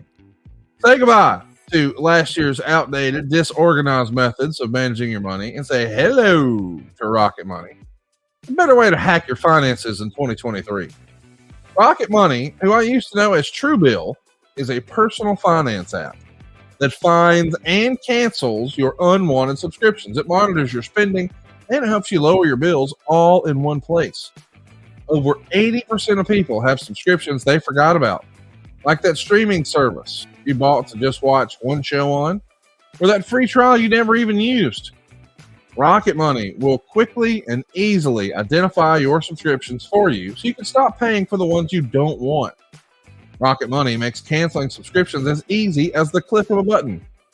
Simply find the subscriptions you don't want and press cancel, and Rocket Money will cancel it for you. No more long hold times with customer service or tedious emailing back and forth. Over 3 million people have used Rocket Money, saving the average person up to $720 a year. Now listen, I signed up for everything under the sun at the start of the pandemic. My wife did too. And I sort of underestimated how much we were spending on subscriptions. I thought it might be like $80. It was well over $200. Yikes. We had duplicates. I signed up for Hulu. So did my wife. We're only watching it. We watch it together. Right. We don't need 2 apps. We need 1 app. Bam. That's all we had to do. Truebill took care of the rest. Rocket Money is what it's called now. It'll take care of it for you. All with 1 click of a button, Tony. And I think right now we've got a special deal for our listeners. Yes, we do, because I don't have the copy and you can read it right now. Stop throwing your money away. Cancel unwanted subscriptions and manage your expenses the easy way by going to rocketmoney.com/WHW. That's rocketmoney.com/WHW. rocketmoney.com/WHW. And always be sure to check your fucking email. That's rocketmoney.com/WHW. And now we'll get back to the program here. We're at 48 minutes here on season 3, episode 52. In 3, 2, 1, play. I don't know why, but that tickled me. I can't wait. Next time I find myself traveling with you, I'm leaving a pizza in the hallway. Just see what happens. Another promo with me and Pete. With some of the things that were said earlier by Mr. Bischoff and Mr. Hogan, and certainly a man that's got something to say about it is the chairman of the WCW Executive Committee. God. Please welcome to Monday Nitro, J.J. Dillon. Boo his fucking ass. Hey, this is we're 48 minutes into the program. We've seen Mean Gene 3 times. Yeah. We should have probably had some help formatting some of this, you think? Yeah. Hey, Tony, when you measure your dick, where do you start? I don't measure my penis. Oh, come on now. Okay, maybe the bottom of the penis bone. I don't know. The penis bone. Penis bone is a shirt available now over at lowestgirls.com. Hey, I was talking to our friend Cassio about this, and then our friend Silva interjected. Okay. When I asked, when you measure your dick, where do you start? And he goes, there's a shadow because I push it back so far. And I said to myself, what does that mean? Do we have to even go there here? Well, here's what I want to know. When he says there's a shadow because I push it back so far, does that mean he's saying he starts like inside the scrotum and he calls that in there the shaft meat that's just hidden? That's the bonus shaft, maybe. Or is he referring to his fupa? You in the loop on fupa? I was going to ask, but I knew I didn't have to. I think there's a lady's fupa, and I'll let you guess what it stands for, but I think on Silva it would be fat upper penis area. Yeah, okay. There's like that mound. Okay. Looks like a pizza dough ball before they flatten it out, you know? Okay. All right. Why do we have to talk about this when we have such a riveting J.J. Dillon interview going on right now? I didn't want our audience to fall asleep. Okay. And I have to admit, I wanted to get Silva something special for Christmas. And good for you. Well, you know, Ric Flair used to come on TV, and Ric Flair is Dave Silva's idol. Really? And Ric Flair used to come on TV and talk about how he was custom made from head to toe. Yeah. And I was trying to get Silva something cool, and I wanted him to get custom fitted for like a penis robe. But you know, if you're going to get custom gear made, you got to know. Did you? Know what are the dimensions of this? Did you say penis robe? R-O-B? Yeah. A bejeweled penis robe. You know. Swing. Yes, I wanted him to be able to go, Heather, how can you compete with this? And the big reveal of penis robe. Now, Olivia Walker can't make it, but I found a fella named JJ Walker who claims to be related, and he said he could make a penis robe that would be dynamite. I don't know. Hey, here's your favorite wrestler of all time, certainly favorite podcaster of all time. Did you know that 95% of the wrestlers today do not know how to get over? So says this guy who didn't know how to get over either. Well, he's walking in the ring with a title around his waist, and he's on the #1 wrestling show in the world. Yeah, but he wasn't over. That's Stacy Keibler, bud. Are you seeing this? That was Stacy Keibler in the crowd. My God. We're in Baltimore. She's wearing a Nitro shirt, and she was dancing along the Disco Inferno. And you're over here saying he ain't over. Stacy Keibler's doing the dance for him. Yeah. And then she wound up letting David Flair hit it raw. So I don't want to fucking act like what? David Flair and Disco Inferno. Was that not was that not an Easter egg or what? Dude, it's fantastic. Did you know that? Yeah, she was in a few Baltimore shows. Oh, okay, I didn't know that. All right. And she was a 10. Is 10. Is 10. Wherever she is, whatever she's doing. She's a 10. I think there's a level of attractiveness. I think female beauty is the only real superpower that we know on Earth. You are exactly right. And because seriously, like if you see one of these super yachts, right? Let's say you go down to the inner harbor there in Baltimore and you look at some of these super yachts. Yeah. The dude walking around that super yacht Mm-hmm. has worked his ass off, has stressed himself out, has sacrificed his personal, emotional, physical well-being in order to have that super badass yacht. Or one Powerball, but go ahead. And the hot chick walking around on that boat with him, just like took cute pictures and posted them on Instagram. Men have to prove their worth. Women just, wow. You know what I mean? It's like, wow. I want to come back. I'm not getting into this conversation. I'm just saying, what are you talking about? I'm not part of this conversation. I'm saying that she has a superpower. There's no question she has a superpower. There's a level of, but there's a lot of women who've been on that boat that have earned their way there. And I'm not talking about that. I'm not saying that. No, let's be clear. I'm just saying that I don't know a guy who, I don't know the inverse of that. I'm saying, I know what you're saying. Guys don't have that superpower. No, like that's unique to women. Like there's no scenario where that's flip flop. You know what I mean? Like, sure. By the way, I'm not suggesting. Yeah, I'm not diminishing it. I'm saying I'm fucking jealous of it. Yeah. Like if reincarnation's real, I want to come back as my wife. Yeah. Well, there's a lot of things that are going on in today's society that are head scratchers. Obviously, like just having a podcast. Yes. Yeah. Yeah. That he obviously could not have on his own if it wasn't for Conan. I mean, I don't think he could handle it on his own. Okay. We got that Stacy picture here. We're going to throw up here on the screen for you. Okay. WHW on YouTube if you want to go back and take a look. Wow. Isn't that crazy? What? Yeah. Yeah. Was she by herself or with one? No, her boyfriend was a big wrestling fan. Oh, God. And he took her to the show. And lost her. Why? And David Flair got it. And then George Clooney got it. Uh-huh. And now some tech billionaire.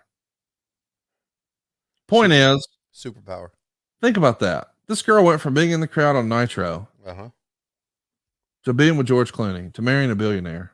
Yeah. Feminine beauty, man. The world's only superpower. Like, you know, look how handsome you are. Shit didn't happen for you like that. No, it did not, Conrad. I always wonder when I see silly gear. Like, I'm sure whoever drew up Harlem Heat's gear, the drawing looked badass. And then when he actually held it in his hand, he was like, this shit is unbelievable. I'm going to look like a damn comic book superhero. But then you take a look at whoever drew up Disco Infernos, and they kind of got the bell bottoms and they're orange, and you're like, you know, it's missing something. What should we do? Well, let's get some iron-on letters, some mailbox letters, and just put them on the butt that says "Shake your booty." Yeah. Wow. Like, on some level, if Booker T wore that into a bar, all right, it might look a little weird, but he would look cool wearing it. Mm-hmm. But if Disco Inferno wore that, man, they kick his ass. Yeah. Well, oh my God, did you see that? He clotheslined Booker over the top, didn't hold on to anything, and just flew right over the top. Yeah. This is the guy who's always critiquing everybody else. Yeah. That was fantastic. Yeah, I know. He probably broke his coccyx right there. Yeah. Yeah. God. I just, you know, I kind of wish, knowing what I know now, that Taz would have done a run in and beat his fucking ass for wearing orange. Oh yeah, for sure. That would have been great. Still runs the shoe show in Vegas? Yes, last I heard. Is he like the bouncer, or is he the manager? What is actually his job? The owner? He's not the owner. I think he just manages the place. I probably shouldn't say anything about ownership. Let me say this though. He's a manager. Okay, he's a manager. He's in management. All right. So he manages superpowers. Well, in a way. Yeah, I mean, I guess he's. Yeah. Is it Dr. X that ran the X-Men? No, it's Professor X. That's what I meant. That guy. Yeah. That's Disco, I guess. You should know that. Man, I never saw it. I know this guy in a wheelchair with a monocle. You've been a what? Any in a wheelchair wearing a monocle? He doesn't have a monocle on, no. Oh, I must might be Mr. Peanut. You should. Knowing me, knowing Dave Silva, all your friends, you should at least give it a shot. Watch it. Buddy, they don't invite me. You know, Silva's lived in Huntsville 7 years at this point. Okay. You know how many times I've been invited to his home? 0. Once this morning, his wife invited me, not even him. Okay. So, you know, wow. Let's not hold our fucking breath. God, Dave, what's wrong with you, man? Wait a minute. He at least came to my fucking wedding. Yeah. Yeah, because he probably had nothing to do that day. Well, maybe he just valued me. I don't know. I came to your fucking daughter's wedding. You didn't even come to mine. Right. I won't bother you inviting you to our daughter's wedding because I know you won't come to that shit either. Well, if you don't have it on a Wednesday. Well, guess what? I'm still going to be announcing on Wednesday because I love it. I read online that you're getting ready to retire. You're tired. I'm not going anywhere. That's a fucking lie. And there's another shirt. Not you a lie, but that's a fucking lie. Silva wants me to remind you that I actually got married on his kid's birthday. You know, he has twins. Okay. He disappointed both of his kids. Yeah, and well, I guess he's been doing that for years, but you know what I'm saying. How old, can I ask you this? How old were his twins when you were married? 27. It was a special day for him. No, because young kids, okay. Okay, I'm going to the chat here, okay, with you, me, and Silva. Young kids' birthday is when you tell them it is. It's not when it is. Well, they get to an age where they can count themselves, you know. Okay, right. Wow. Okay. How about you just wrote in the group chat here in all caps, fuck you, Dave. Yes, right. I sure wow. did. Yeah, so those little shitheads were 10.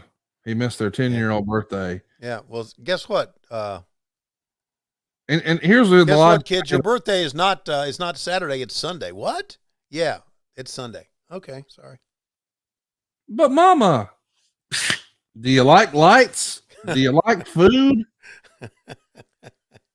Do you like lights? Hey, do you like lights? Do you like food? A new t-shirt available now over at lowestrules.com. And a new cruiserweight champion. Who's a And we do heavyweight? have a new cruiserweight champion. We got it off that Nothing Happening Disco Inferno. Thank God. Now it's on Booker T. I got to tell you, going into 1998 was one of my favorite wrestlers on the program. Booker T was? I thought he had all the makings of being a tippy top guy. And I knew the TV title was a stepping stone to the US title, was a stepping stone to the world title.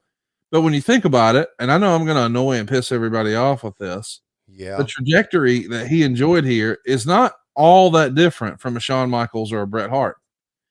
You have great tag team success and are a part of an iconic, prolific tag team that people say, oh, one of the best in the business. And then you go out on your own and you win what's essentially a mid-card title and then the world title and cement your legacy as being a top guy. Yeah. Booker T is one of those type Bret Hart, Shawn Michaels success stories, but on the WCW side of things. Hey, take a listen to this. Here's your boy, JJ Dillon. Baltimore, the challenge issued earlier by Sting to any member of the New World Order for the WCW heavyweight title live tonight here in Baltimore. Have you gotten any reaction? Have you heard anything? Well, Gene, I was dead serious. Sting's willing to put the title on tonight, and I'm a little bit mystified.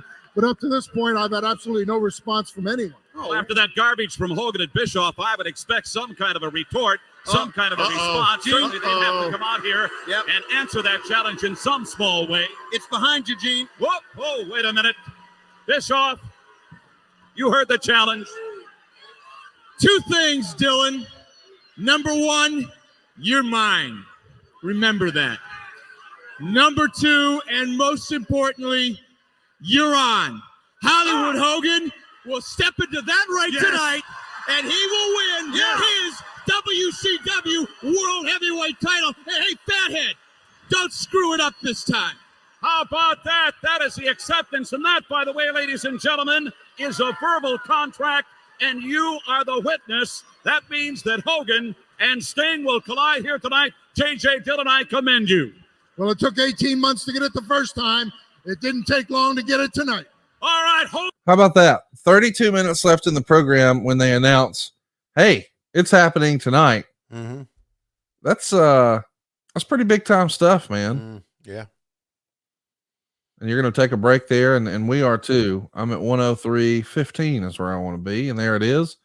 And of course, I want to talk about how Tony's been getting his dick so hard, even a cat couldn't scratch it. It actually made the dirt sheets recently. Everybody in the business has been talking about how hard Tony Schiavone is. Not from lifting weights, but from chewing Blue Chew. As we all know, confidence can take you far in life. It can, the right amount of confidence, get your ass out of the Starbucks drive-thru and get you into the voice of the new rival league, WWE. Also true in the bedroom. We call it like a hot tag for your wiener. Blue Chew is a unique online service that delivers the same active ingredients as Viagra and Cialis, but in chewable form and at a fraction of the cost. Take them anytime, day or night. Plan ahead or be ready whenever an opportunity arises. Now, the process is simple, y'all. You'll sign up at BlueChew.com. You'll consult with one of their licensed medical providers. And once you're approved, you'll receive your prescription within days. The best part? It's all done online. So no visits to the doctor's office, no awkward conversations, and no waiting in line at the pharmacy. Blue Chew's tablets are made in the USA. They prepare and ship directly to your door, all in a discreet package. But there won't be anything discreet about your package. It'll be big, hard, bulbous, veiny, rigid, turgid. Seriously, it's impressive. And you want to make sure you're using this product before you go measure. And if you're Dave Silva, you might push it back so far that there's a shadow. I don't even know what that means, but I can't wait to learn. And I can't wait to see your penis measurements. Tony, in the meantime, let's tell them about those PEDs. Get their meat hanging down to their knees. Is this my turn? If you can benefit from extra confidence when it's time to perform, first of all, check your fucking email. Okay, I've got. Do it. Have better sex, y'all. We got a special deal for our listeners. Yes, try Blue Chew free when you use This is my turn. Okay. Okay. Use promo code WHW at checkout. Just pay $5 shipping, and that's BlueChew.com. Promo code WHW to receive your first month free. Visit BlueChew.com for more details and important safety information. We thank Blue Chew for sponsoring the podcast because we come to you from the Blue Chew studios. Hey, Tony, let's just keep this music going before we press play. And I don't even want to make this part of the ad because I think people need to hear your answer. You know, one of the most talked about things in wrestling for the past several years has been, who's on your Mount Rushmore of wrestling? Yeah. And people will say things like Hulk Hogan and The Rock, Stone Cold, and Bret Hart, Ric Flair, whatever. Yeah. You've been around a long time, Tony. Coming up on, I can't believe this is real, 1983 to now 2023. Yeah. Jesus. 40 years in the wrestling business. Uh-huh. You probably got a Mount Rushmore of penises. I don't. Well, you've said before they should bronze Ric Flair's dick, so I assume Rick's is on there. Well, Ric Flair's penis is the only penis in wrestling I've seen. Well, but I mean, you talked about that baseball player from the Dominicans who would hit cheese balls. Right. He'd be hitting singles, doubles, triples with his meat. And are there two others? Are you putting yourself on the board? Is Klondike Bill on the board? No. Don't know. I've never seen his penis. I don't know. What are you looking for here? I don't know. Mount Rushmore penises. You got nothing? Okay, I ain't got nothing. God. Well, I mean, when you and Bruce Pritchard were tag teaming those chicks out in Vegas, would you put him on? Diamond, I'll take that mellow yellow now. Chuck Woolery, 2-2. All right, let's get back at it here. Season 3, episode 52. 1 hour, 3 minutes, 15 seconds. Thanks for sponsoring the show today, Blue Chew. We're coming to you live from the Blue Chew studios. There's a reason we only film ourselves chest up on this program. Because we're turgid. We're rock hard. My keyboard's moving back and forth, and I'm not even using my hands. All right, let's get to it here. In 3, 2, 1, play.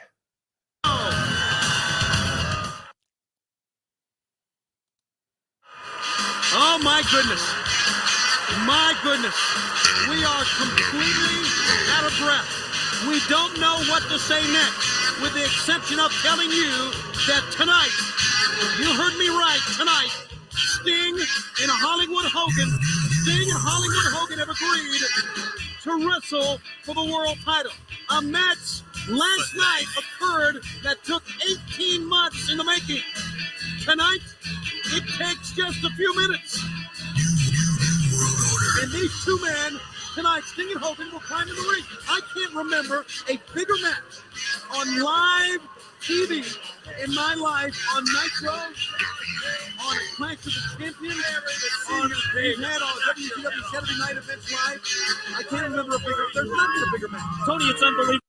Listen, it's a pretty controversial decision, too. Yeah. I understand it's because you guys could fuck up a wet dream. Right. But still, I do want to know, in your opinion, with the benefit of hindsight, was it a mistake to do the rematch the very next night? Of course it was. It was a mistake for anybody who said, well, I bought the pay-per-view, right? Yeah. And they're giving away this for free. And this kind of goes back to what I said. This is probably in many ways one of the pitfalls of having a television company own your company. And I get it. I know that even today in AEW, we want to have good ratings. And we want to have good ratings for our own bottom line, but also for the network. I get that, but we're going to have a good match here. At least it looks like we will. Yeah, Jericho and Hennig here. Yeah. With Rick Rude with a yet even different facial hair. Of course, we remember after the Montreal screw job over the last 5 or 6 weeks, we've seen the debut of not only Bret Hart, but Rick Rude jumping ship here to WCW, or as Bret will call it, the WCW. But when Rude debuted here on Nitro, he just had a mustache. Meanwhile, on Monday Night Raw, he had the mustache and a beard. Now he ain't got nothing. He ain't got nothing. No mustache, no beard, clean shaven Jones here. It's a shame to think both of those guys no longer with us, Kurt and Rick Rude. Yeah. Best Of course, friends, by the way. Chris Jericho still with us, doing concerts, doing wrestling, doing podcasting, doing websites, writing books, throwing fireballs. Yep. He's a wizard, you know. I know he is. He's really an amazing person. He really is. How does one person have all that time? I listen, you're looking for clickbait. Let's just call it like it is. Okay. And it's well known within wrestling circles. And I know I'm breaking the fourth wall here, and we probably shouldn't be talking about this, but here it is. Chris Jericho made a deal with the devil when he was a little boy. He did? Yeah. Mm-hmm. You don't have a hot wife and a lovely family and a successful podcast and a touring band and be 8 times world champion and throw fireballs and have a cruise and write books and. You don't do and create real wrestling innovation like a mimosa match. I mean, he's a thespian. Yep. How does he do all this? I don't know, Conrad. It's not devil worship. Maybe it's working hard. I don't know. Oh, I didn't say it was devil worship. I said he traded his soul to the devil. He did not. He busted his ass. No. You seen that show Crossroads? That movie Crossroads? The guy learned how to play the guitar because he gave his soul to the devil. Well, that's what Chris Jericho did. It was a seance. He's wrote about this in his book. Did you not read it? No. Well, I forgot you can't read. I choose not to. Wow. That right there, that sounded like something Clint from Hershey would say. You know, we're coming up on the 10-year anniversary from the time he's most recent time he's felt the love of a woman. And he would hit me with the same line you just said. I choose not to. Mm-hmm. Oh, Clint from Hershey and Girls is like Tony Schiavone in books. I choose not to. That's right. That's why I had a comic book. I didn't want a real book. I wanted to look at pictures.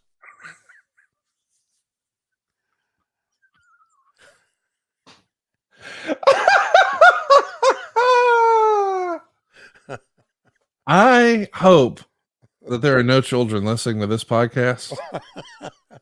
But if there are, they have been armed with the perfect line of all time. I don't want a real book. I want to look at pictures. My life is, buddy. Pictures. My God. I read some things on the internet. You know what? I haven't read a book since the last book I read was Lefty's Legacy, the story of Sandy Koufax. And that was probably 10 years ago. Wow. I'm a stupid motherfucker, aren't I? Yes. I shouldn't have asked that question because I knew what the answer would be from you. I just don't know what to say. What somebody that I like to consider a friend of mine and fairly smart individual is like, last time I read a book was 1976. Like, what? I used to read books all the time. When the internet exploded, I stopped reading books. Oh God. I did. I read 2 books this week. Did you really? Yeah. Bullshit. What? Buddy, I didn't have any fucking internet, remember? Yeah, I'm calling bullshit on that one. I didn't have internet for 6 days. I was knocking out books, baby. Oh, you didn't have your phone? Yeah, of course I did. Yeah, of course. That's usually, I mean, when you don't have internet at your house and you can't watch any of your apps and stuff, the internet on your phone is really at that point. Oh, look, here's the best angle Jericho's done so far. He's having a tank for Jericho. He's flipped. The guy's gone nuts. He is absolutely snapped. You've had enough. Look at 2 days. Fans, Sting and Hogan still to come live here tonight on Nitro. See, Jericho at this point has been, quote unquote, just a wrestler. Right. They've only ever shown his in-ring prowess, and that's really it. But this is the first time they gave him something a little extra, and he lost to Kurt there and had a conniption fit. Yeah. Throws Dave Pinzer down, smashes the chair against the post, has a little temper tantrum. But we saw character work. It's going to lead to his best year of his career in 1998. When I go back and I think about Monday Night Jericho and the Jerichoholics and all of that, that's really the first time we get to see Chris's personality. And he, up to this point, he'd been a great wrestler, but he became a great sports entertainer, I think. Yeah. Starting at this show, moving forward. And as we know, wrote books, started cruises, started podcasts, did radio shows, threw fireballs, became a touring band, on and on and on. I don't know what he's going to do next. I mean, my man might like start developing vaccines or get us to the moon or send us to space, or I don't know, but he's probably vacationing on Mars in 2 years. Like, he's done it all. Deal with the devil, maybe. Well, I'm telling you, I know he did. I mean, he wrote about it in his book. If you would know it if you read it, but you don't read, forget. So how about that NWO Monday Nitro? Pretty rare shirt if you could get that. Shout out to Corey Hollis, who I know wants it real bad. Scott Hall looks cool even when he tucks his t-shirt. He was the coolest. He is the coolest. Is the coolest. Yeah, look at that. Like you and I tucking our t-shirt in look like fucking goofs. Scott Hall does it, and you're like, I don't know why, but he looks cool. Yeah. There's Conrad in the audience there. Too sweet? Yeah, baby. That's right. That's right. So we're going to have Hogan and Sting. And your main event. And a main event. And right now we got 20 minutes left in the show, so to speak. Better get it on here, kids. Let's go. Oh, I forget. We're not going to show the finish, are we? No, we're not. No, God. I know you have, and I'd rather you do it than me. Let's listen to Scott Hall first.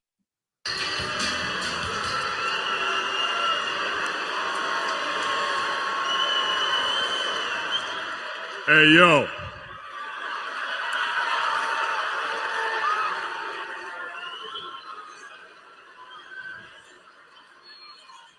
You gotta agree that being in Baltimore over the holidays is just too.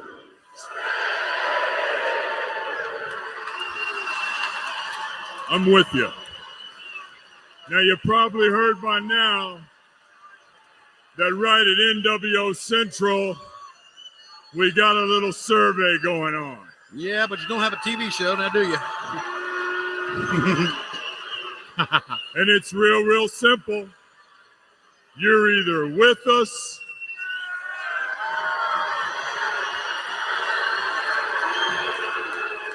or you're against us. So, how many people here in Baltimore came to see WCW?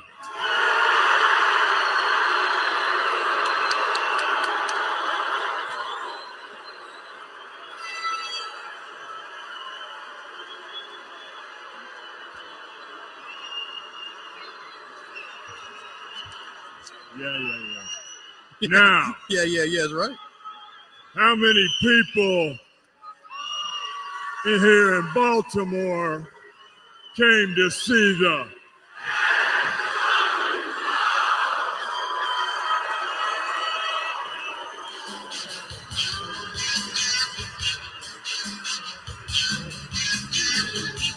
Don't worry about a thing. NWO here to stay. Yeah, I'd worry about Larry Zbyszko on January 24th. It's what I would worry about, wouldn't you?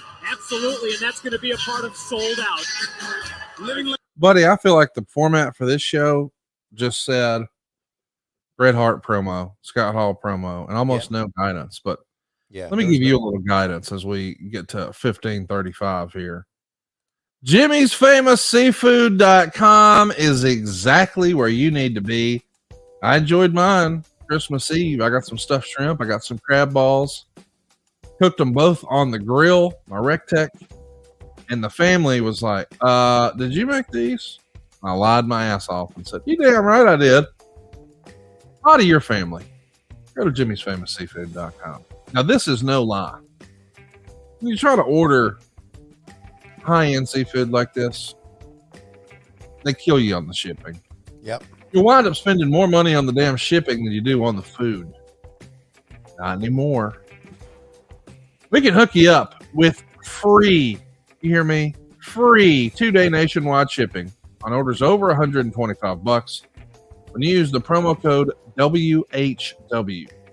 How do you beat free shipping nationwide? You're going to get the best crab cakes in the world.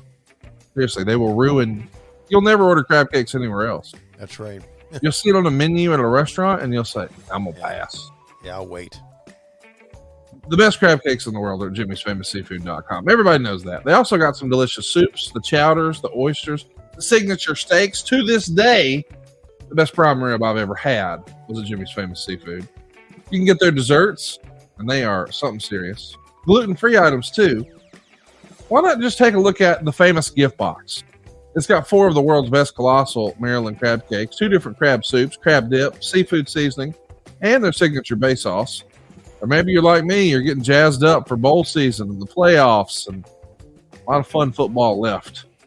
Well, get the tailgate bundle. 2 pounds of wings, a full rack of ribs, a pint of crab dip, and the crab cake mix. And you can even create your own package. These guys are the real deal. Been around a long time, generations, family-owned business there. Been all over TV, too. Old Triple D, Guy Fieri, come on. Beat Bobby Flay. Listen. It's the real deal. Don't take our word for it. Try it one time. When we threw Tony Schiavone his big surprise birthday party, where did we go? Jimmy's Famous Seafood. You will too when you're in the Baltimore area, but now bring Baltimore to your house with free shipping. Just use our promo code WHW. That's jimmysfamousseafood.com. The promo code is WHW, and you get free, that's right, free nationwide shipping with the promo code WHW. Tony, we're home stretching it here. I'm at 1:15:35. We're cruising along. The biggest Nitro in the history of our great sport. Get back to it here. In 3, 2, 1, play.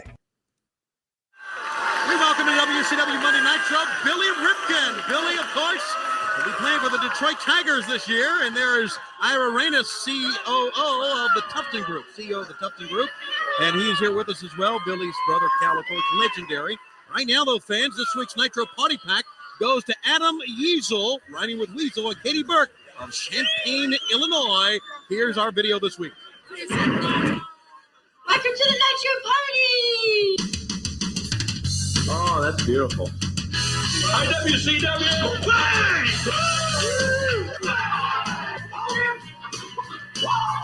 This is Roddy Piper. We have macho nutters. Ooh, yeah. How many cells does give Alex right a decent big cheese ball?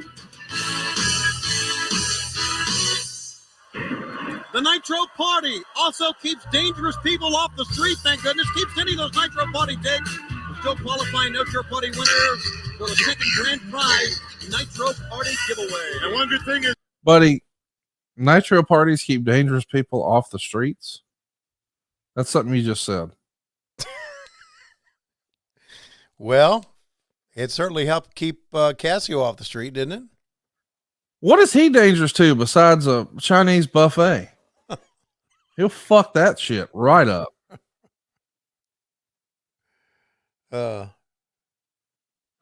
We were in Vegas once. Okay. And he, it was for my 40th birthday. And before I woke up, which is, I mean, he is not a morning person, which is ironic since he has a morning show here in Huntsville. Right. He ordered Chick-fil-A for breakfast, and I didn't know that you could do this, but they will sell you nuggets for breakfast. I thought it was just like biscuits and burritos or whatever. Yeah. But he got nuggets and he got Polynesian sauce. Whoa. And when I woke up and I came out there, he's dancing in the kitchen, eating nuggets that he's dipping in this sauce. And he says, "Hey man, we're in Las Vegas, right? I was like, yeah. And he goes, so prostitution's legal, right? And I was like, wait, what? And he goes, you think we could get a couple girls over here? And I was like, wait, what? I'm not doing that. And he goes, no, not for that. I'm gonna put some Polynesian sauce on the tip of my wiener.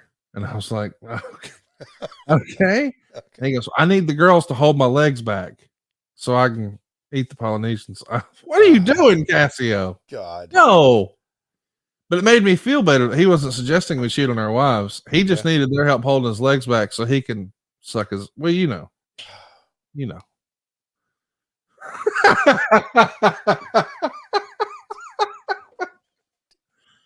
I guess, hey, listen, that's a pro tip for you. If you're trying to get some attention from Lois. Yes. If it's not working, why don't you just drag the head of that rascal through the Polynesian sauce and present it to her? Just see what happens. Here's another pro tip.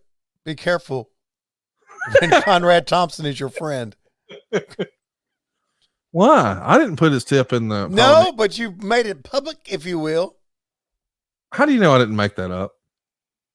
You never know with you, dude. You never know with me. Yeah. Hey, let me ask you, do you use the word rascal very often? Rascal, no. Oh. Yeah. I've learned that I pretty much exclusively use that word referencing wieners. You need some help. You know that, don't you? Like when I took you to Vegas and we had Diamond up there and we were offering her a Mellow Yellow Zero, and you went in the other room with her and I yelled, "Hey, Tony, don't forget to wrap that rascal." Because if you know that whole what happens in Vegas stays in Vegas, that's bullshit. Especially when you're around.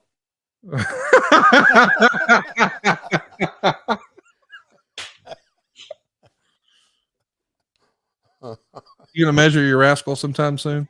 No. I bet when you do, you come on this program and you announce in a loud and clear voice. Right. Oh, I hear the boss in the background. Yeah, I heard her too. I feel like we've got a new shirt that can describe your measurements. Are you in the loop on this? No. We have a brand new big motherfucker t-shirt over at WHWtees.com. That's big motherfucker t-shirt. Now, unfortunately, it's only available in big motherfucker sizes. Small and medium sized motherfuckers need not apply. We cannot accommodate you. But big motherfucker, the t-shirt, available now. LowestRules.com. Goes from 2XL to 6XL, Tony. 6XL? There's actually okay. There is a 6XL, and we've got it. It's the big motherfucker t-shirt. It's got to be a dress.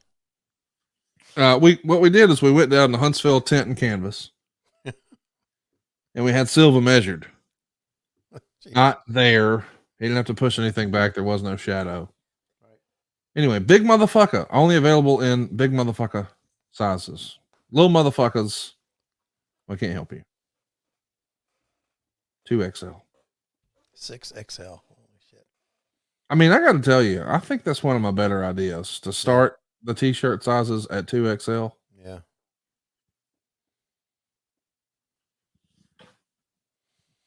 Great idea, dude.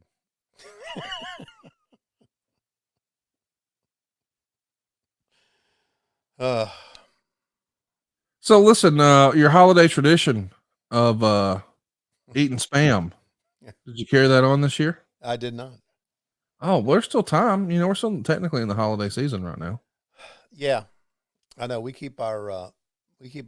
How long do you keep your Christmas lights and tree up? The day after New Year's. Okay. So January 2nd, it all comes down. Okay. We keep it up till sorry, let me rephrase that. I know I'm talking to you. We keep it up until the Christmas lights, till like the 6th or the 8th. Okay. Because according to Lois, it's the Epiphany, something. Has to do when the wise men arrived. Oh, that's cool. Yeah. So she knows all that, but don't know how to get the fucking dog hair up. Exactly.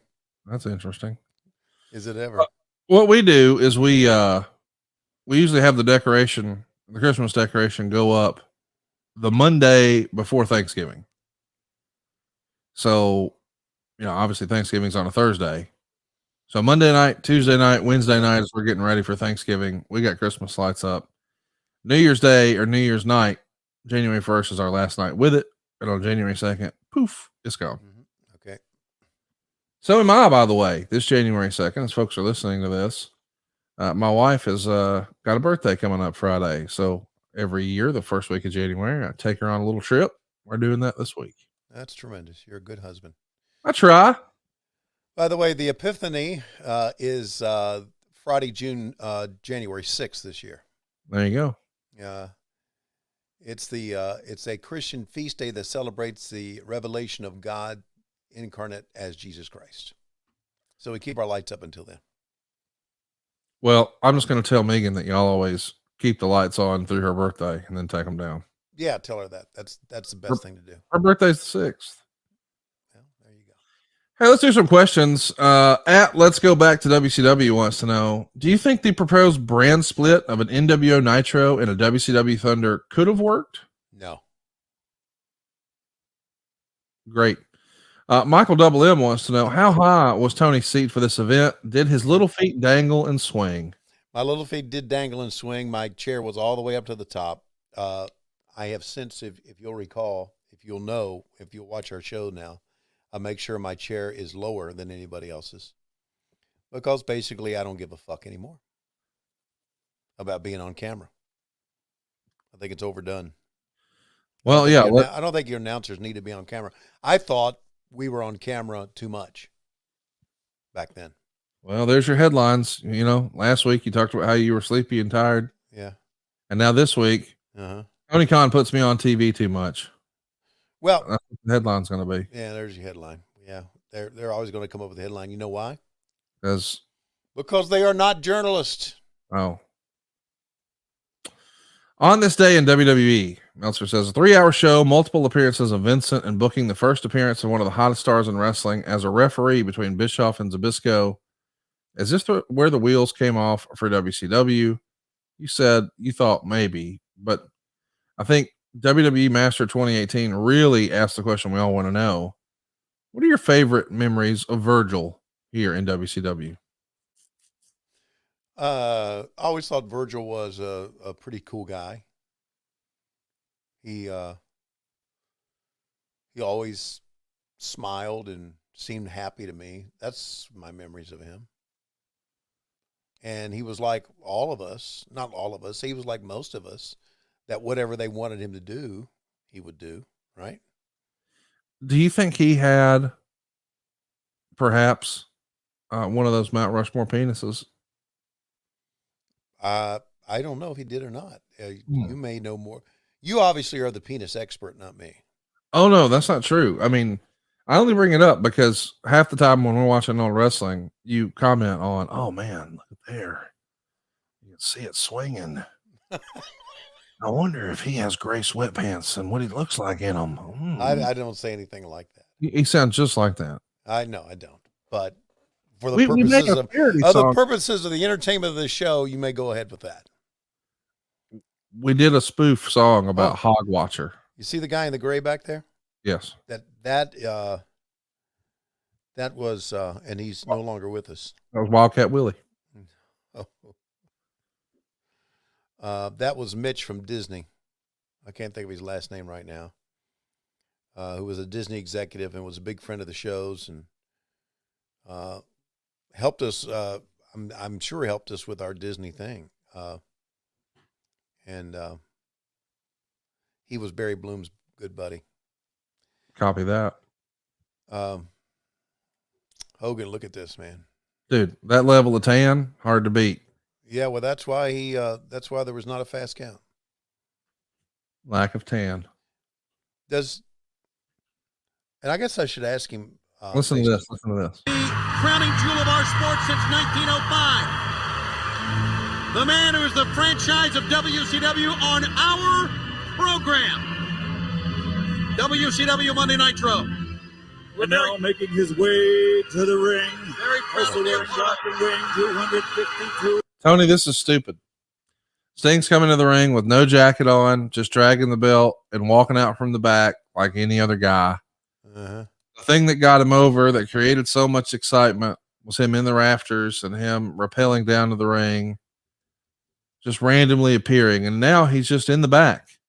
And that music, I know it's supposed to feel more like a movie, but we probably do need, as an entrance theme, it sucks. Can we agree? Yeah. It doesn't really. And listen, Hogan just hit Sting with the world title right in front of the referee twice. We got to get some better referees. Where's Charles Robinson? Yeah. Oh, by the way, I looked it up. It's Mitch Ackerman. Was Mitch Ackerman who passed away in 2020. He was a big time executive, Emmy award winning executive, by the way. So, and a good friend. So here we go. Hogan and Sting. Bryant wants to know, you're less than 2 weeks away from the launch of Thunder. How much of the focus had shifted to getting Thunder ready, or was there still a focus on making Nitro great? There was still a focus on making Nitro great. I think maybe there was a focus as far as the production people are concerned about getting a set ready, getting graphics ready. That was probably more their focus. But as far as creative and what we had to do, I think our focus was still on Nitro. Robbie wants to know, Tony, great podcast. I enjoy the banter between you and Conrad. Were you aware of WCW Thunder being put on Eric's plate at the time? If so, how are you notified? Also, with no additional budget, not enough talent, did you feel like it would consequently burn out the existing talent by overexposing and overworking them?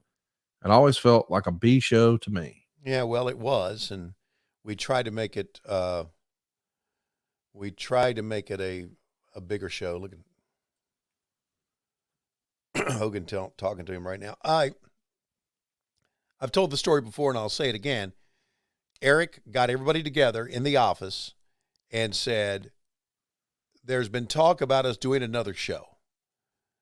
We understand that the executives want us to have a show on TBS. He said, and I'm going to tell them that we cannot do it.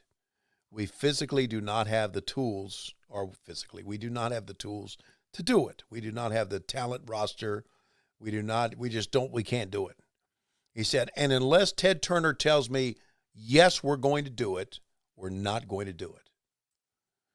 Well, a few months later, I asked Eric and I said, where are we going with this? He said, well, Ted wants it. So there you go. We were not prepared for this at all, because we were going to do it live. And I know we were drawing in ratings and we were bringing in money for the company, but did we have the resources to fly out on Monday and go ahead and fly out again on Thursday or whatever night it was? No, we didn't.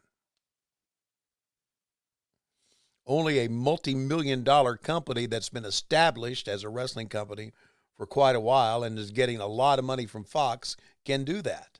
Right. Not us. We couldn't do it back then. And listen, this here, the night before Starrcade, this match here, the way it all ended up, bringing out Thunder, was the death knell for this company that was going to die anyway because it was owned by Turner Broadcasting. It was only a matter of time this is going to end. Well, our first episode of 2023 will be the very first edition of Thunder. Randy Savage versus Chris Adams, Louis Spicoli versus Rick Martel. Wow. Tenzon takes on O'Hara. Chris Jericho messes with Dave Pinzer before taking on Ric Flair. The Giant will be in there with Ming, Goldberg, and Steve McMichael face off in the Starrcade rematch. The Steiners are taking on Buff and Conan. For some reason, we get Larry Zbyszko and Eric Bischoff from Starrcade. Scott Hall works with Ray Traylor. Ultimo Dragon defends his title against Juventud Guerrera. Luger versus Norton. DDP versus Nash. And Sting versus Hogan.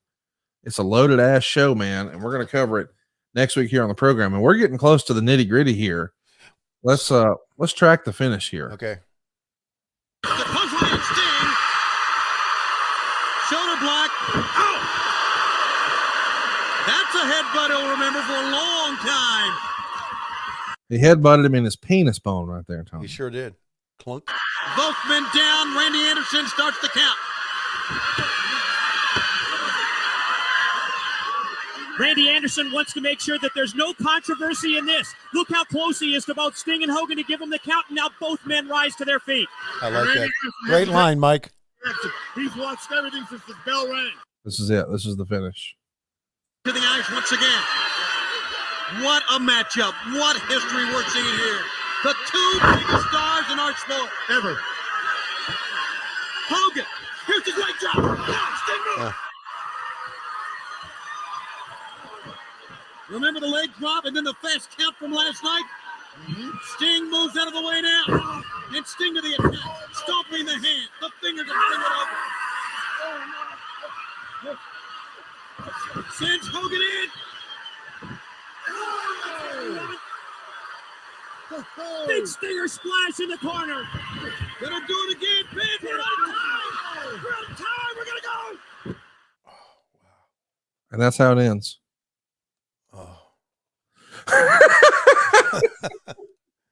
What are these noises about? You talk to Eric obviously every week. Does he defend this? No. He says that was a mistake. Okay, good. Good. Speaking of mistakes, a mistake is airing your dirty laundry out on social media. Can we agree? Yeah. Well, recently I discovered some dirty laundry that I felt I should share with you here on the program. It's from your great close personal friend, Marty Jannetty. It all happened over social media. Let's take a look here. WHW on YouTube.com is where you can check it out. Marty Jannetty writes, road story. It was St. Louis. Was one, still is, of my favorite cities. And I have two beautiful wifeys there. Maybe three. And on that night, both their names were Karen. I was kissing my main Karen on the floor of her living room. But while we were kissing, the other sweet Karen started blowjobbing me. The lights are off. It was night. Of course, I knew who it was, though. Main Karen got mad at her asking, what the fuck are you doing? Because they were best friends. And I had to yell at Main Karen and said, leave her the fuck alone if you want to keep kissing. She didn't say anything else.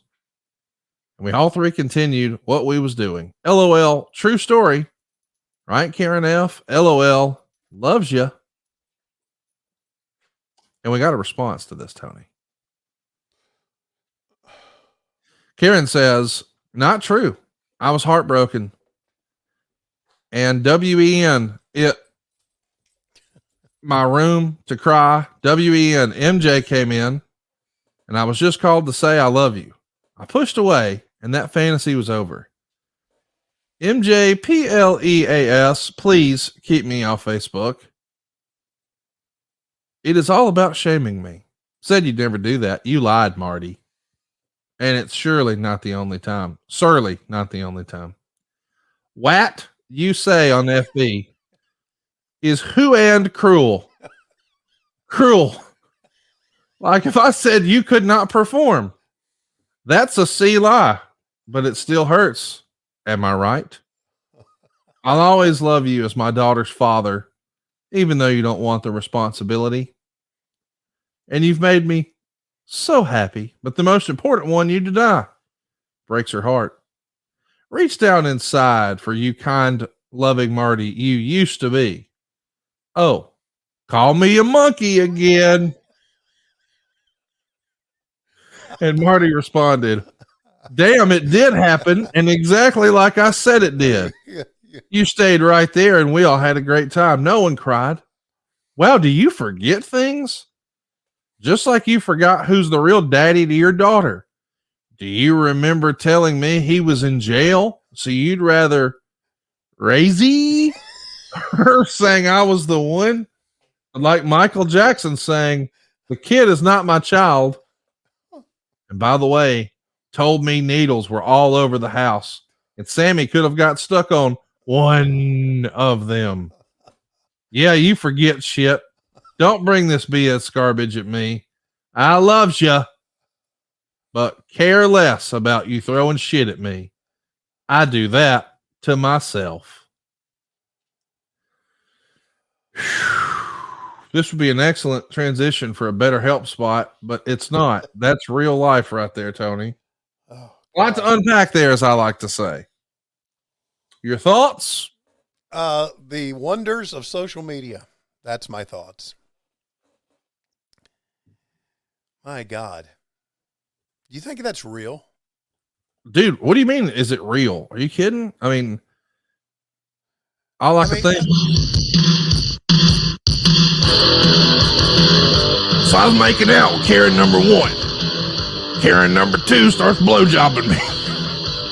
I ain't the kids, Daddy. Real daddy's in jail. Hey, honey, don't step on them needles. Bonus dad's in here getting a BJ.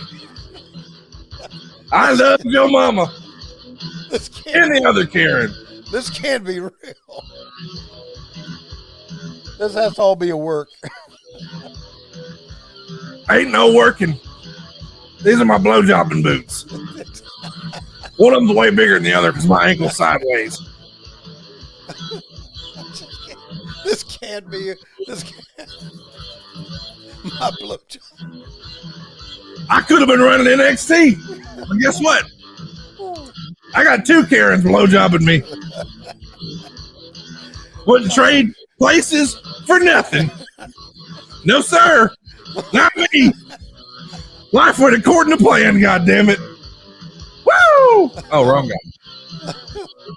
This is like beyond belief. I mean, we say a lot of crazy things here, but this is beyond belief. That I don't know. I don't get it. Tony, I didn't know what I expected today, but I didn't expect Marty Jannetty to be the high point for the program. He wasn't even on this show. But no, but he's the high point because going back and looking at December 9th, 1997 is actually a low point in the history, if I can use that well-worn term, of WCW. It is. Well, I enjoyed it. And it's fun to go back. Right, we enjoyed looking back. Sure. But it sucked. Well, I agree. It sucked. I sucked. We sucked. It all sucked. Wow. That was kind of harsh. Yeah, it was. I don't think it all sucked. I mean, that day, by the way, do you want to guess what the rating was? Oh, it was probably big. So the go home edition for you guys before the big pay-per-view do you want to guess? No, I don't know what the numbers were back then. A 3.5. Okay. The night after the big pay-per-view, the show we just watched. Yeah. 4.6. Okay. That's strong, dude. Yeah, that is. And on that note, we'll take a look at the next piece of business next week here on the program. We're setting up that finish that you just saw was really to set up the launch of the debut of Thunder. Okay. That's what we'll watch next week here on the program. In the meantime, we would love to have you guys follow us on social media. Tony would love to block you at Tony Schiavone 24. I will not at Hey, it's Conrad. Yeah. Interact with our shows on Twitter and Facebook. At WHW Monday is the handle for Twitter and Facebook. At WHW Podcast on Instagram. But the best way to introduce the program to the wrestling friend in your life is to have them go like and subscribe and turn on the notifications bell at WHW on YouTube.com. Sincerely, we're going to start sliding up some bonus content, and you really got to see some of the video of the silly stuff that we just did, even on this program. WHW on YouTube.com. By the way, I also want to shout out that we've got tons of new merch over at lowestrules.com. We got a bug temporary tattoo. We got water bottles. We got tumblers. We got Yeti hoodies. We got can coolers. We got stickers. We got pins. We even got iPhone cases and ties. Something for everybody at lowestrules.com. But right now, everybody, it looks like it's about that time. Just like WCW in 1998. Just like Marty Jannetty and his use of words. Just like me, Tony Schiavone. I'm staying in wrestling until I die, which could be next week. We're desperately out of time. See you next time on What Happened When. We come to you Wednesdays on Kill Me Less. Boy, my voice sucks. But on Mondays, we come to you on Patron, patreon.com/WHW Monday. And of course, adfreeshows.com. Ladies and gentlemen, give it up for Don West. We've got a deal. I got to tell you something, man. I did the first one in Chicago. Conrad called me and invited me up, and I was blown away. This is the coolest, ultimate wrestling fan experience I've ever seen, and I'm proud and honored to be a part of it.